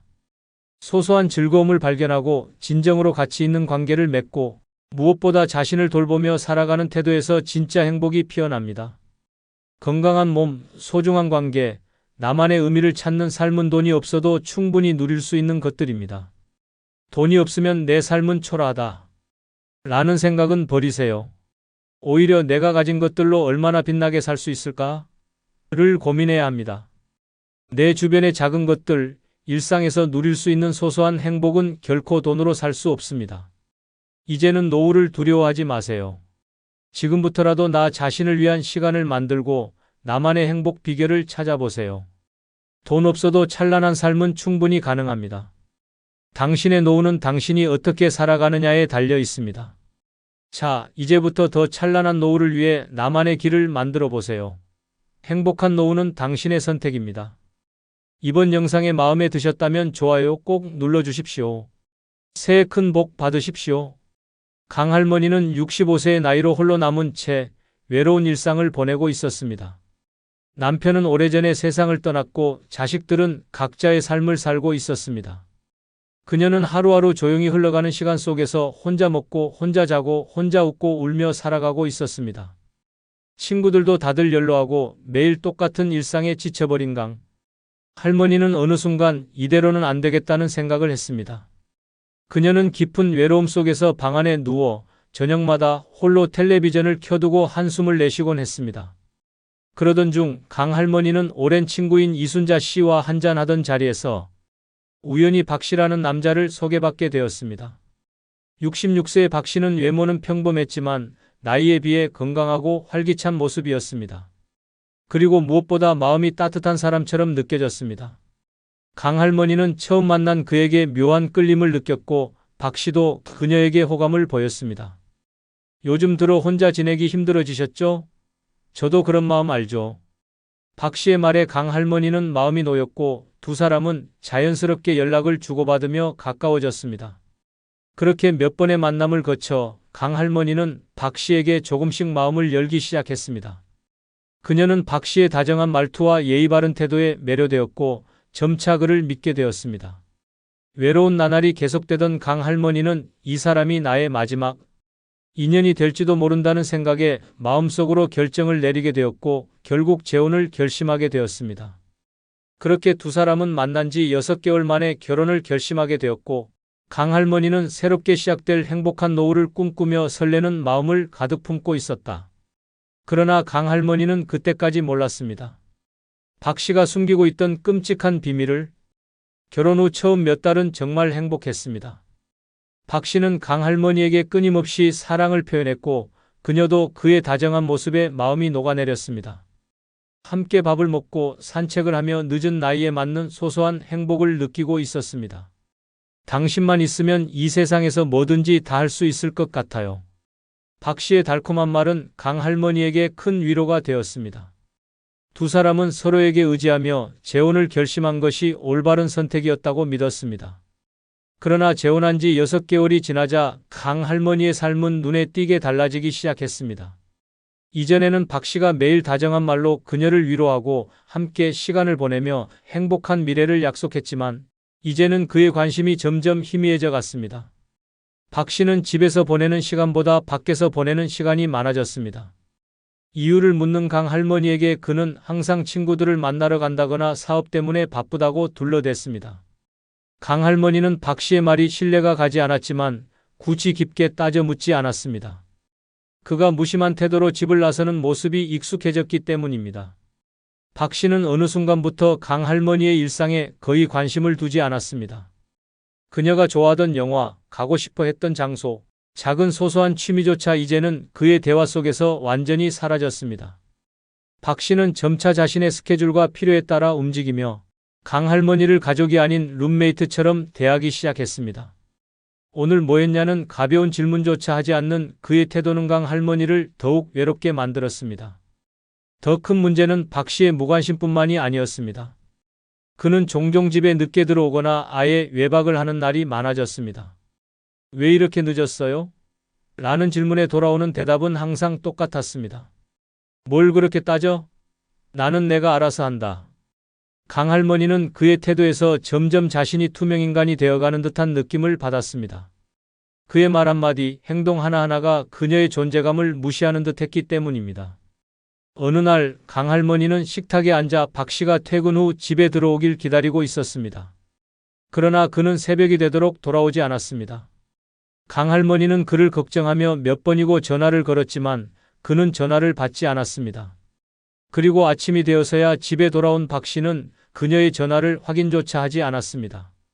오히려 그녀의 얼굴을 보자마자 뭐 이렇게 간섭하냐는 말만 내뱉으며 방으로 들어가 버렸습니다. 강 할머니는 그 순간 자신이 이 결혼에서 완전히 소외되었다는 것을 깨달았습니다. 박 씨는 점점 더 자신을 위주로만 생활하며 강 할머니를 철저히 무시했습니다. 당신은 그냥 편히 살아. 내가 다 알아서 할게. 그의 말은 강 할머니를 위로하려는 것이 아니었습니다. 오히려 그녀가 이 결혼 생활에서 어떤 발언도 하지 않길 바라는 명령처럼 들렸습니다. 강 할머니는 하루하루 자신이 없어지는 듯한 기분을 느꼈습니다. 집안에서조차 그녀의 존재감은 점점 옅어지고 박 씨의 일방적인 삶의 방식이 모든 것을 지배하고 있었습니다. 그녀는 한때 자신이 이 결혼을 통해 행복을 되찾을 수 있을 거라 믿었습니다. 그러나 현실은 그 반대였습니다. 강 할머니는 결혼 전보다 더 고독했고 더 소외된 삶을 살고 있었습니다. 그녀는 스스로를 돌아보며 이렇게 자문했습니다. 내가 정말 이 결혼을 해서 더 나아졌을까? 아니면 내 인생이 더 나빠진 걸까? 그녀의 질문에 대한 답은 점점 더 분명해지고 있었습니다. 그러던 박 씨의 돈을 자주 요구하기 시작했습니다.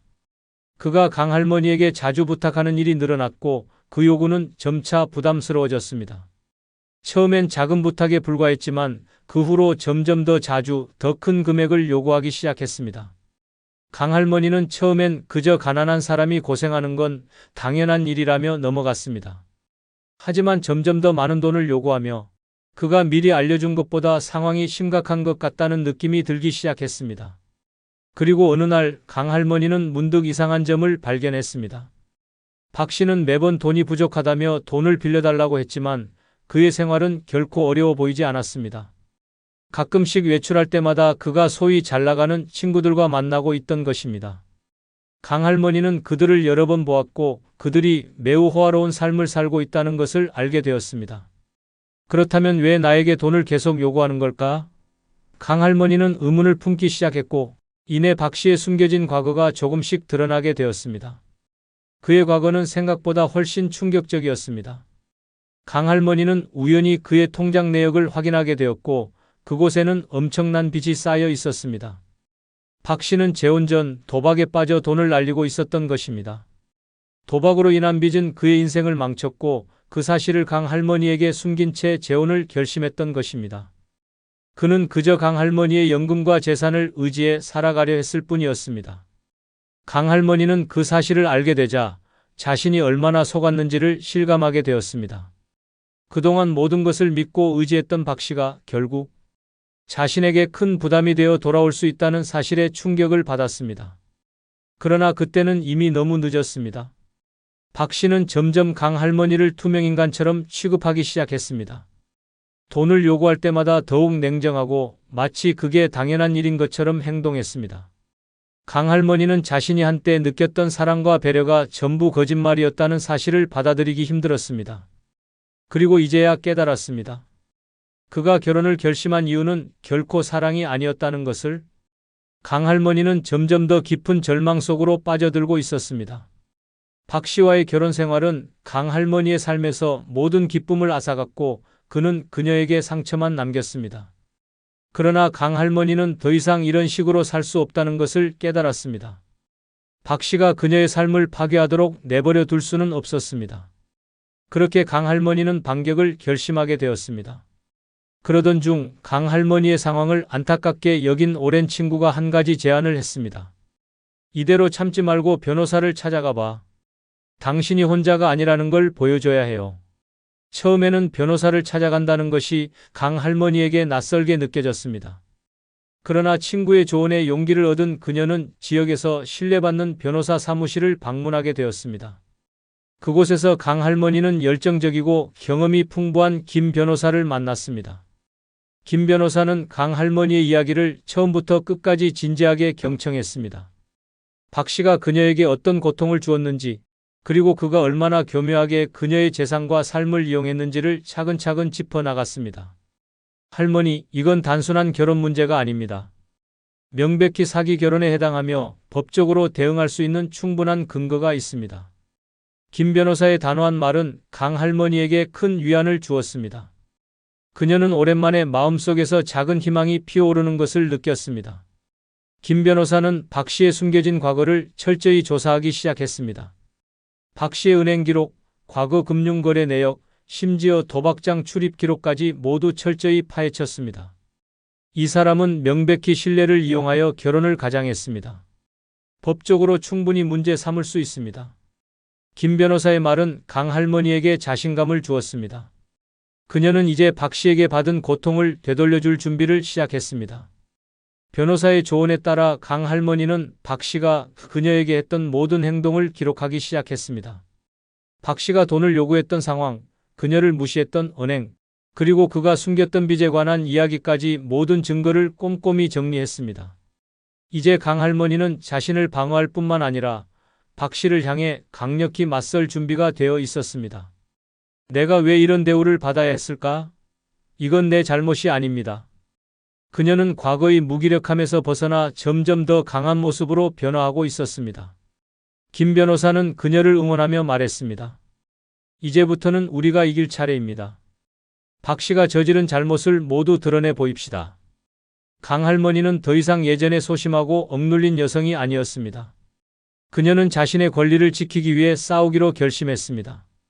박 씨가 그녀의 삶을 망치려 했던 것처럼 이제 그녀가 박 씨의 거짓말과 비밀을 모두 드러낼 차례였습니다. 복수의 서막이 이제 막 올랐습니다. 강할머니는 변호사의 도움을 받으며 자신감을 되찾아가고 있었습니다. 그러나 박 씨와의 싸움은 여전히 그녀에게 큰 부담으로 다가왔습니다. 이런 상황을 알게 된 강 할머니의 자식들이 그녀를 돕기 위해 나서기 시작했습니다. 평소 어머니가 자존심이 강해서 힘든 상황을 잘 말하지 않는다는 것을 알고 있었던 자식들은 강 할머니가 겪고 있는 고통을 알게 되자 크게 분노했습니다. 엄마, 이제 우리가 도울게요. 혼자서 이 모든 걸 감당할 필요 없어요. 강 할머니의 큰아들이 이렇게 말하며 본격적으로 어머니의 문제를 해결하기 위해 행동에 나섰습니다. 특히 강 할머니의 둘째 딸은 친한 친구가 변호사라는 점을 떠올리고 어머니가 맡긴 사건을 더 체계적으로 진행할 수 있도록 도움을 요청했습니다. 그렇게 변호사와의 소통이 더욱 활발해졌고 박 씨를 압박할 강력한 법적 대응이 준비되기 시작했습니다. 자식들은 박 씨의 과거를 추적하며 그의 도박빚과 관련된 새로운 정보를 찾아냈습니다. 박 씨가 결혼 전에 어떤 생활을 했는지, 누구와 어울렸는지에 대한 정보는 박 씨가 법정에서 주장할 수 있는 변명들을 무너뜨리는 데 큰 역할을 했습니다. 박 씨의 행적을 조사하는 과정에서 그의 거짓말이 드러날 만한 증거들이 하나둘 발견되었습니다. 이 사람이 엄마를 속이고 결혼했다는 걸 모두가 알게 될 거야. 자식들은 하나같이 강 할머니를 위해 힘을 합쳤습니다. 특히 강 할머니의 둘째 딸은 박 씨와 대면하며 직설적으로 말했습니다. 어머니를 속이고 이용하려던 당신의 계획은 여기까지예요. 법이 당신 편이 아니라는 걸 곧 알게 될 겁니다. 박 씨는 딸의 태도에 당황하며 말끝을 흐렸습니다. 그는 점점 자신이 설 곳이 없음을 느끼기 시작했습니다. 강 할머니는 자식들의 적극적인 도움을 받으며 그동안 느껴왔던 외로움과 무기력함에서 점점 벗어나고 있었습니다. 또한 자식들은 법정에서 강 할머니의 편에 서서 증언할 준비도 마쳤습니다. 어머니가 어떻게 박 씨의 통제로 인해 고통받았는지, 그가 결혼 전부터 숨겨온 빚과 도박 문제를 알게 된 과정 등을 증언하기로 한 것입니다. 그들은 어머니의 권리를 되찾고 그녀를 지키기 위해 끝까지 함께 싸우겠다고 결심했습니다. 강 할머니는 자식들의 도움 덕분에 큰 용기를 얻었습니다. 혼자 싸우는 줄만 알았는데 이렇게 내 편이 많았다니. 그녀는 처음으로 자신의 결심이 옳았다는 것을 느꼈습니다. 박 씨와의 결혼은 실수였지만 그녀는 이제 그 실수를 통해 자신의 힘과 가족의 사랑을 다시 확인할 수 있었습니다.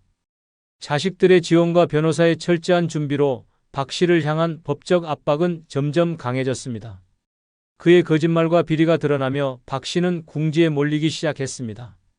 강 할머니는 이제 더 이상 과거의 피해자로 남지 않을 것이었습니다.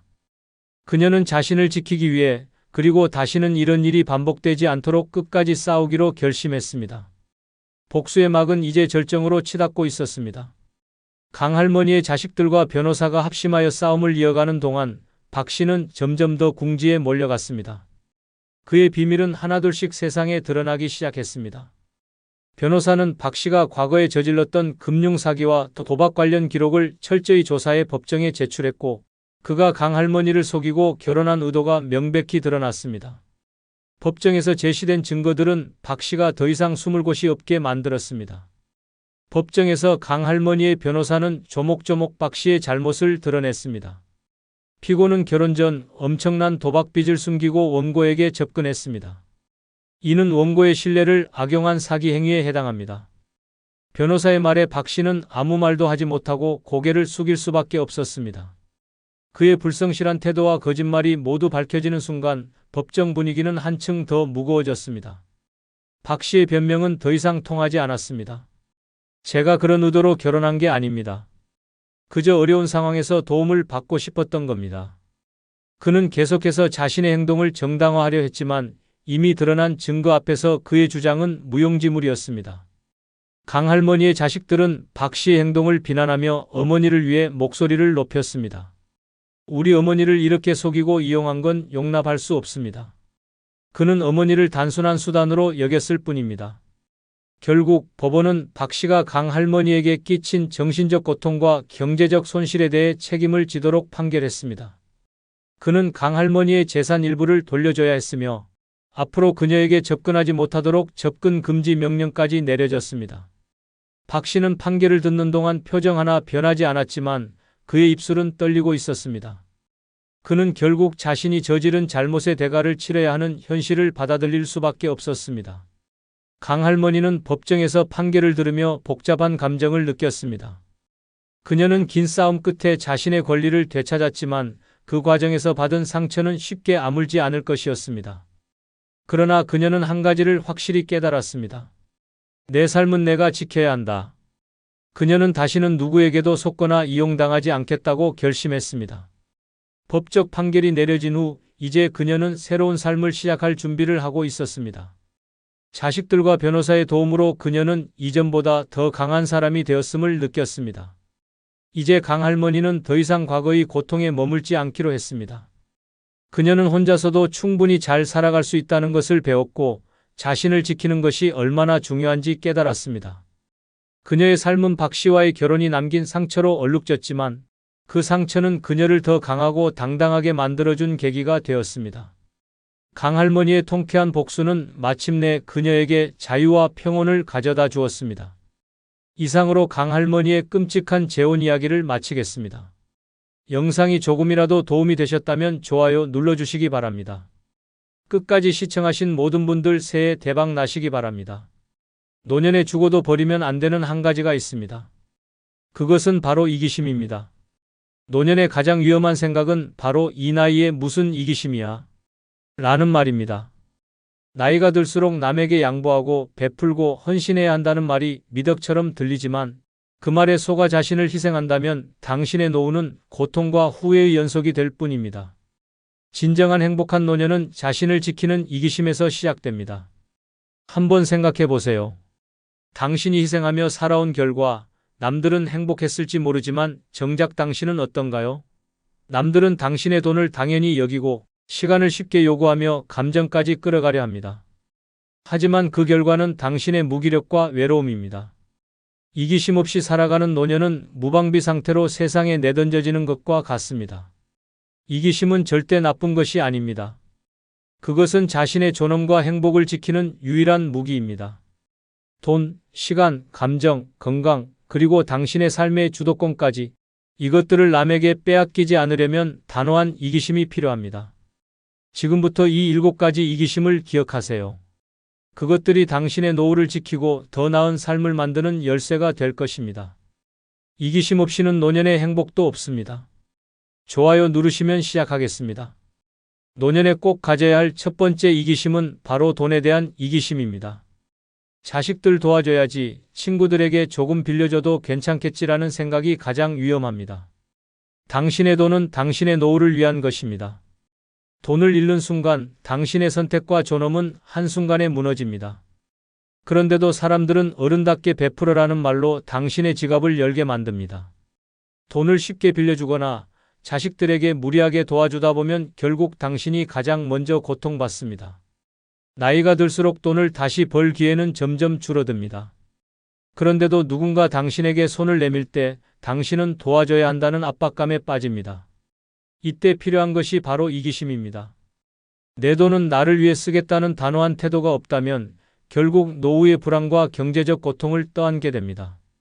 이기심이 없다면 돈을 빌려준 뒤 돌아오지 않을 때 그 배신감과 후회는 2배로 다가옵니다. 가까운 사람이라도 돈이 얽히는 순간 관계는 틀어지고 당신은 외면당하기 쉽습니다. 돈을 빌려줄 때 당신의 마음은 좋은 어른이 되고 싶었겠지만 시간이 지나면 남는 것은 상처뿐입니다. 상대방은 당신의 희생을 쉽게 잊고 오히려 더 큰 요구를 할 수도 있습니다. 결국 당신은 노후를 편히 보내야 할 시간에 남의 문제까지 짊어지게 되는 것입니다. 돈을 나 자신을 위해 쓰는 것은 결코 이기적인 행동이 아닙니다. 오히려 당신의 삶을 지키기 위한 필수적인 선택입니다. 내가 안정적이어야 타인에게도 진정한 도움을 줄 수 있는 법입니다. 노년에 내 돈은 나를 위해 쓰겠다고 말하는 것은 절대 부끄러운 일이 아닙니다. 오히려 그게 당신의 존엄을 지키는 첫 번째 원칙입니다. 남을 돕기 전에 당신이 먼저 행복할 권리가 있다는 것을 잊지 마세요. 노년에 필요한 이기심은 바로 여기에 있습니다.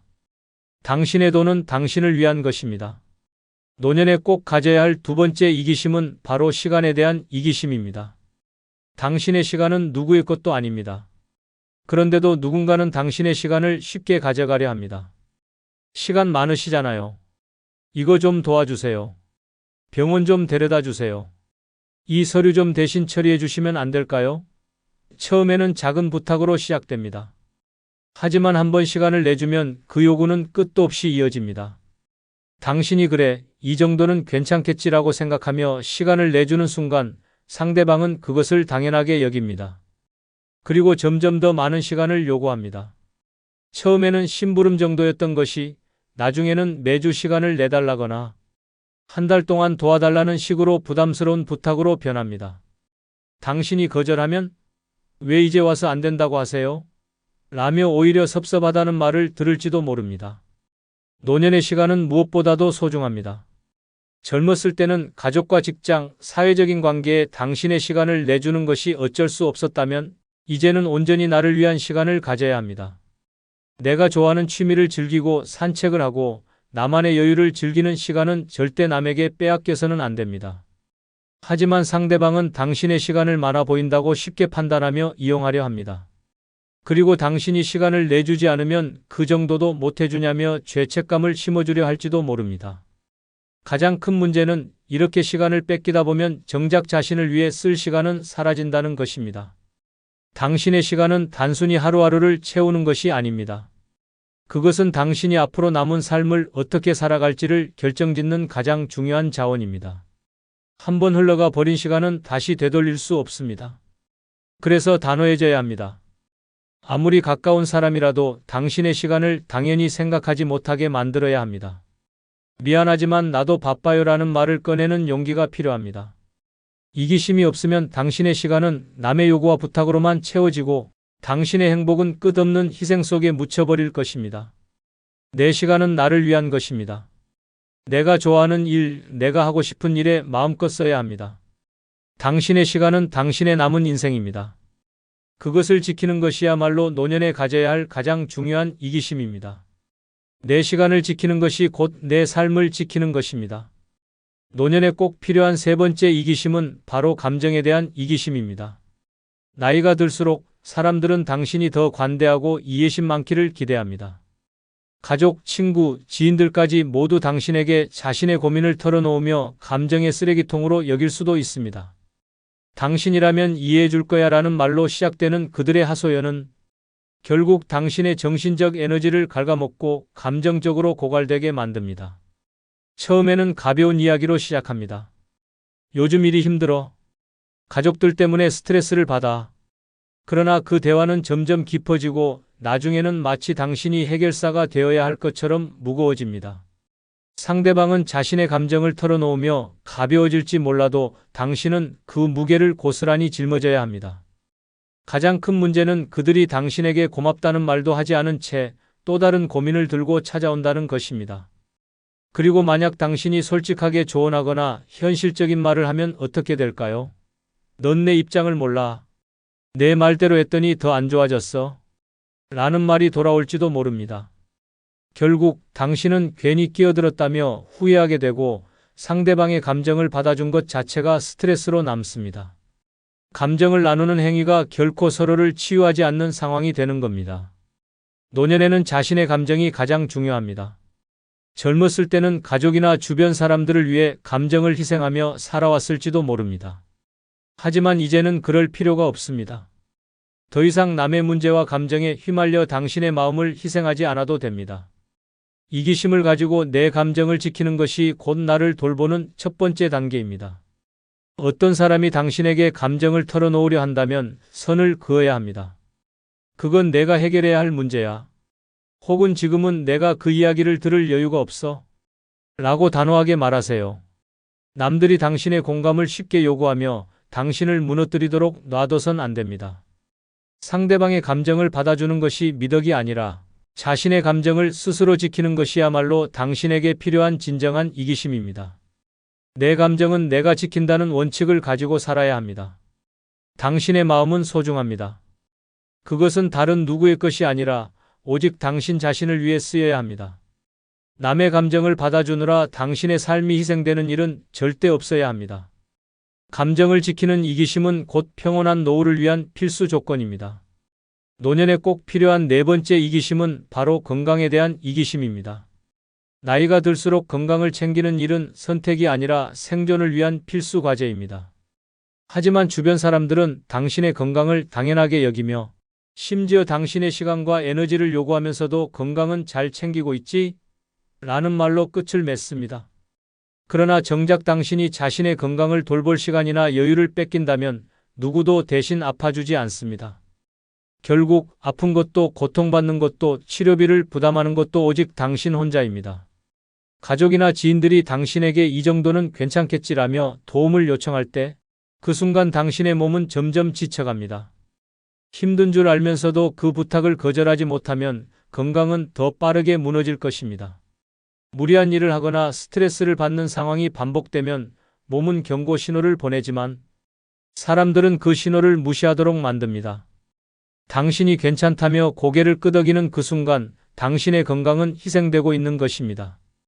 더 큰 문제는 당신의 건강이 나빠지기 시작하면 정작 도움을 요청해야 할 순간에 주변 사람들은 차갑게 변할 가능성이 있다는 점입니다. 나도 바쁜데 어떻게 하라는 거야? 라는 대답이 돌아오면 당신은 그때서야 자신의 희생이 헛되었다는 사실을 뼈저리게 깨닫게 됩니다. 나를 위해 건강을 지키는 이기심이 없었다면 당신은 결국 자신을 돌볼 힘조차 잃게 될 것입니다. 건강을 지키는 이기심은 단순한 자기 관리가 아닙니다. 그것은 당신의 삶을 지키고 나이 들어서도 존엄을 유지할 수 있게 하는 유일한 방법입니다. 건강하지 않으면 자유롭게 움직일 수도 하고 싶은 일을 할 수도 없습니다. 지금은 내가 쉬어야 해. 병원에 가야 하니 오늘은 못 가. 이렇게 말할 수 있는 용기가 필요합니다. 건강에 대한 이기심은 결코 이기적인 행동이 아니라 나를 존중하고 보호하는 행동입니다. 당신의 건강은 오직 당신 자신만을 위한 것입니다. 남이 대신 살아주지 않듯 남이 대신 건강을 챙겨주지도 않습니다. 당신이 건강을 지키기 위해 거절하거나 선을 그을 때 그건 절대 부끄러운 일이 아닙니다. 오히려 당신의 삶을 더 오래, 더 행복하게 유지하기 위한 가장 현명한 선택입니다. 내 건강은 나를 위해 지킨다는 이기심을 가지고 오늘부터라도 스스로를 돌보는 데 집중하세요. 그래야 노년에도 삶의 주인이 될 수 있습니다. 노년에 반드시 가져야 할 5번째 이기심은 바로 공간에 대한 이기심입니다. 당신의 공간은 단순히 머무는 곳이 아닙니다. 그것은 당신의 삶과 마음이 머무는 성역입니다. 하지만 주변 사람들은 그 공간의 소중함을 쉽게 간과하며 당신의 집을 마치 공공재처럼 생각하기도 합니다. 잠깐 우리 아이들 봐줄 수 있어요? 집이 넓으니 내가 잠깐 지내도 되죠? 이런 부탁이 처음에는 가벼워 보일 수 있습니다. 그러나 한번 문을 열어주기 시작하면 그 요청은 끝없이 이어질 가능성이 큽니다. 누군가 당신의 공간을 점점 더 점유하면서 정작 당신은 쉴 곳도 마음을 내려놓을 곳도 잃게 됩니다. 집이 어수선해지고 남의 요구가 당신의 일상이 되어버리면 당신의 삶은 피곤함과 스트레스로 가득 찰 뿐입니다. 더 심각한 문제는 당신의 공간이 점점 당신의 통제 밖으로 벗어나는 순간입니다. 누군가 당신의 집에 오래 머무르며 자신의 필요를 당연히 요구하기 시작할 때 당신은 점차 자신의 권리를 잃어가게 됩니다. 그리고 그들은 그 공간이 마치 자기 것인 양 행동하며 당신의 의견을 무시하기도 합니다. 여기 이 정도는 써도 괜찮죠? 내가 여기에 있으니 좀 협조해줘야죠. 라는 말로 당신을 묶어둘 수도 있습니다. 노년의 공간은 그 어떤 것보다 소중합니다. 그것은 당신이 마음 편히 쉴 수 있는 유일한 장소입니다. 이 공간에서조차 남을 위해 희생한다면 당신은 어디서도 편안함을 느낄 수 없습니다. 내 공간을 지키는 이기심은 바로 내 삶의 주도권을 지키는 것입니다. 누군가 당신의 공간을 요구할 때 단호히 말해야 합니다. 여기는 내 공간입니다. 나만의 시간을 보내야 해요. 라는 말은 절대 이기적인 것이 아닙니다. 사람들은 당신의 공간에 들어오면서 당신의 시간과 에너지도 함께 앗아갑니다. 그러나 당신의 공간은 당신의 마음을 치유하고 삶의 에너지를 충전하는 곳이어야 합니다. 그것을 남에게 내주는 순간 당신의 평온한 노후는 사라지고 피로와 스트레스만 남게 될 것입니다. 내 공간은 나만의 성역이다. 이기심을 가지고 당신의 집과 마음의 영역을 지키세요. 아무리 가까운 사람이라도 당신의 공간을 마음대로 침범하도록 내버려 두지 마십시오. 당신의 삶은 그곳에서 시작되고 그곳에서 지켜져야 하니까요. 노년에 꼭 가져야 할 6번째 이기심은 결정에 대한 이기심입니다. 나이가 들면 이상하게도 사람들이 당신의 결정을 대신 내리려 드는 경우가 많아집니다. 이건 이렇게 해야 해요. 어머니, 이건 우리 말 듣는 게 좋아요. 당신의 삶에 대해 마치 자신들이 더 잘 안다는 듯이 조언하고 간섭하는 이들이 늘어납니다. 그리고 당신이 그 말을 따르지 않으면 왜 이렇게 고집이세요? 라며 당신을 문제로 몰아가기도 합니다. 결정을 빼앗기면 당신의 삶은 더 이상 당신 것이 아닙니다. 자식들이나 주변 사람들이 당신을 위한다고 하면서도 결국은 자신들의 편의에 맞춘 선택을 강요하기도 합니다. 예를 들어 자식들은 그 집 너무 커요, 팔고 작은 데로 이사 가세요 라며 당신의 의사를 무시하고 경제적 이유를 들먹일 수 있습니다. 또 다른 사람들은 건강을 위해 이걸 하세요, 저걸 하지 마세요 라며 당신이 원치 않는 방향으로 몰아갈 수도 있습니다. 당신은 그저 고개를 끄덕이며 따르는 존재로 전락할 위험에 처하게 됩니다. 노년의 결정은 곧 존엄과 직결됩니다. 남이 대신 결정을 내리도록 내버려 두면 당신은 자신의 삶에서 점점 밀려나게 됩니다. 자존감은 떨어지고 누군가의 판단에 의존해야 하는 상황이 반복되면 삶의 의욕도 사라질 수 있습니다. 그런데 이런 상황을 방지하려면 바로 내 결정은 내가 내린다는 이기심이 필요합니다. 당신의 삶에 대한 결정은 당신이 가장 잘 압니다. 무엇이 필요하고 무엇이 맞는지는 오직 당신의 경험과 판단으로 이루어져야 합니다. 누군가가 당신을 설득하거나 강요하려고 할 때 단호하게 말하세요. 내 인생은 내가 결정합니다. 이건 내 선택이에요.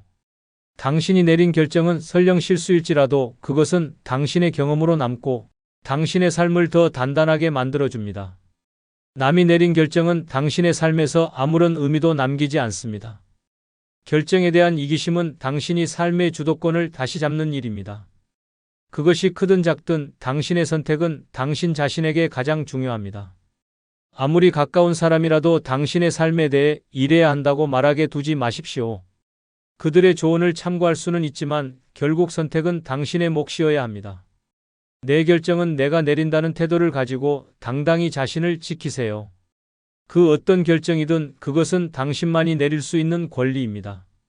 그 권리를 남에게 빼앗기는 순간 당신의 삶은 남의 삶으로 전락할 뿐입니다. 당신의 선택이 곧 당신의 인생입니다. 노년에 반드시 필요한 마지막 7번째 이기심은 행복에 대한 이기심입니다. 많은 사람들은 나이가 들수록 나중에 더 행복해지겠지라는 막연한 기대를 버리지 못합니다. 그러나 현실은 다릅니다. 행복은 스스로 선택하지 않으면 결코 찾아오지 않습니다. 특히 노년에는 남의 기대나 사회적 시선에 끌려다니며 내 행복을 희생하는 경우가 많습니다. 하지만 기억해야 합니다. 당신의 행복은 누구의 것도 아닌 당신의 것입니다. 그 나이에 뭘 그런 거래? 할머니, 이제 편히 쉬세요. 주위 사람들은 당신이 무언가 새로운 것을 시도하거나 스스로 행복을 찾으려 하면 은근히 제지하거나 무시합니다. 그들은 당신이 마치 조용히 인생의 뒤편으로 물러나야 한다고 생각하는 듯 행동합니다. 그러나 이런 태도는 당신의 삶을 갉아먹는 가장 큰 독입니다. 스스로 행복을 선택하지 않으면 남들이 강요하는 불행을 살아가게 될 뿐입니다. 가장 큰 문제는 당신이 행복을 선택하지 않는다면 주변 사람들의 행복을 위해 희생하게 된다는 점입니다. 자식들이나 가족은 당신의 희생을 요구하거나 당신이 항상 그들을 위해 존재하길 기대합니다. 그들은 당신의 행복을 묻기보다 자신의 필요를 채우는 데 집중합니다. 결국 당신은 스스로를 희생하면서도 행복을 느끼지 못하고 그저 내가 이 나이에 이 정도면 충분히 행복해야지라고 자위하게 됩니다. 행복에 대한 이기심은 자신을 위해 당당히 말하고 행동하는 것에서 시작됩니다. 나는 이걸 하고 싶어. 내가 원하는 건 이거야. 이렇게 말할 수 있어야 합니다. 누군가가 당신의 선택을 비웃거나 반대하더라도 그것은 중요하지 않습니다. 행복은 오직 당신 자신만을 위한 것이기 때문입니다.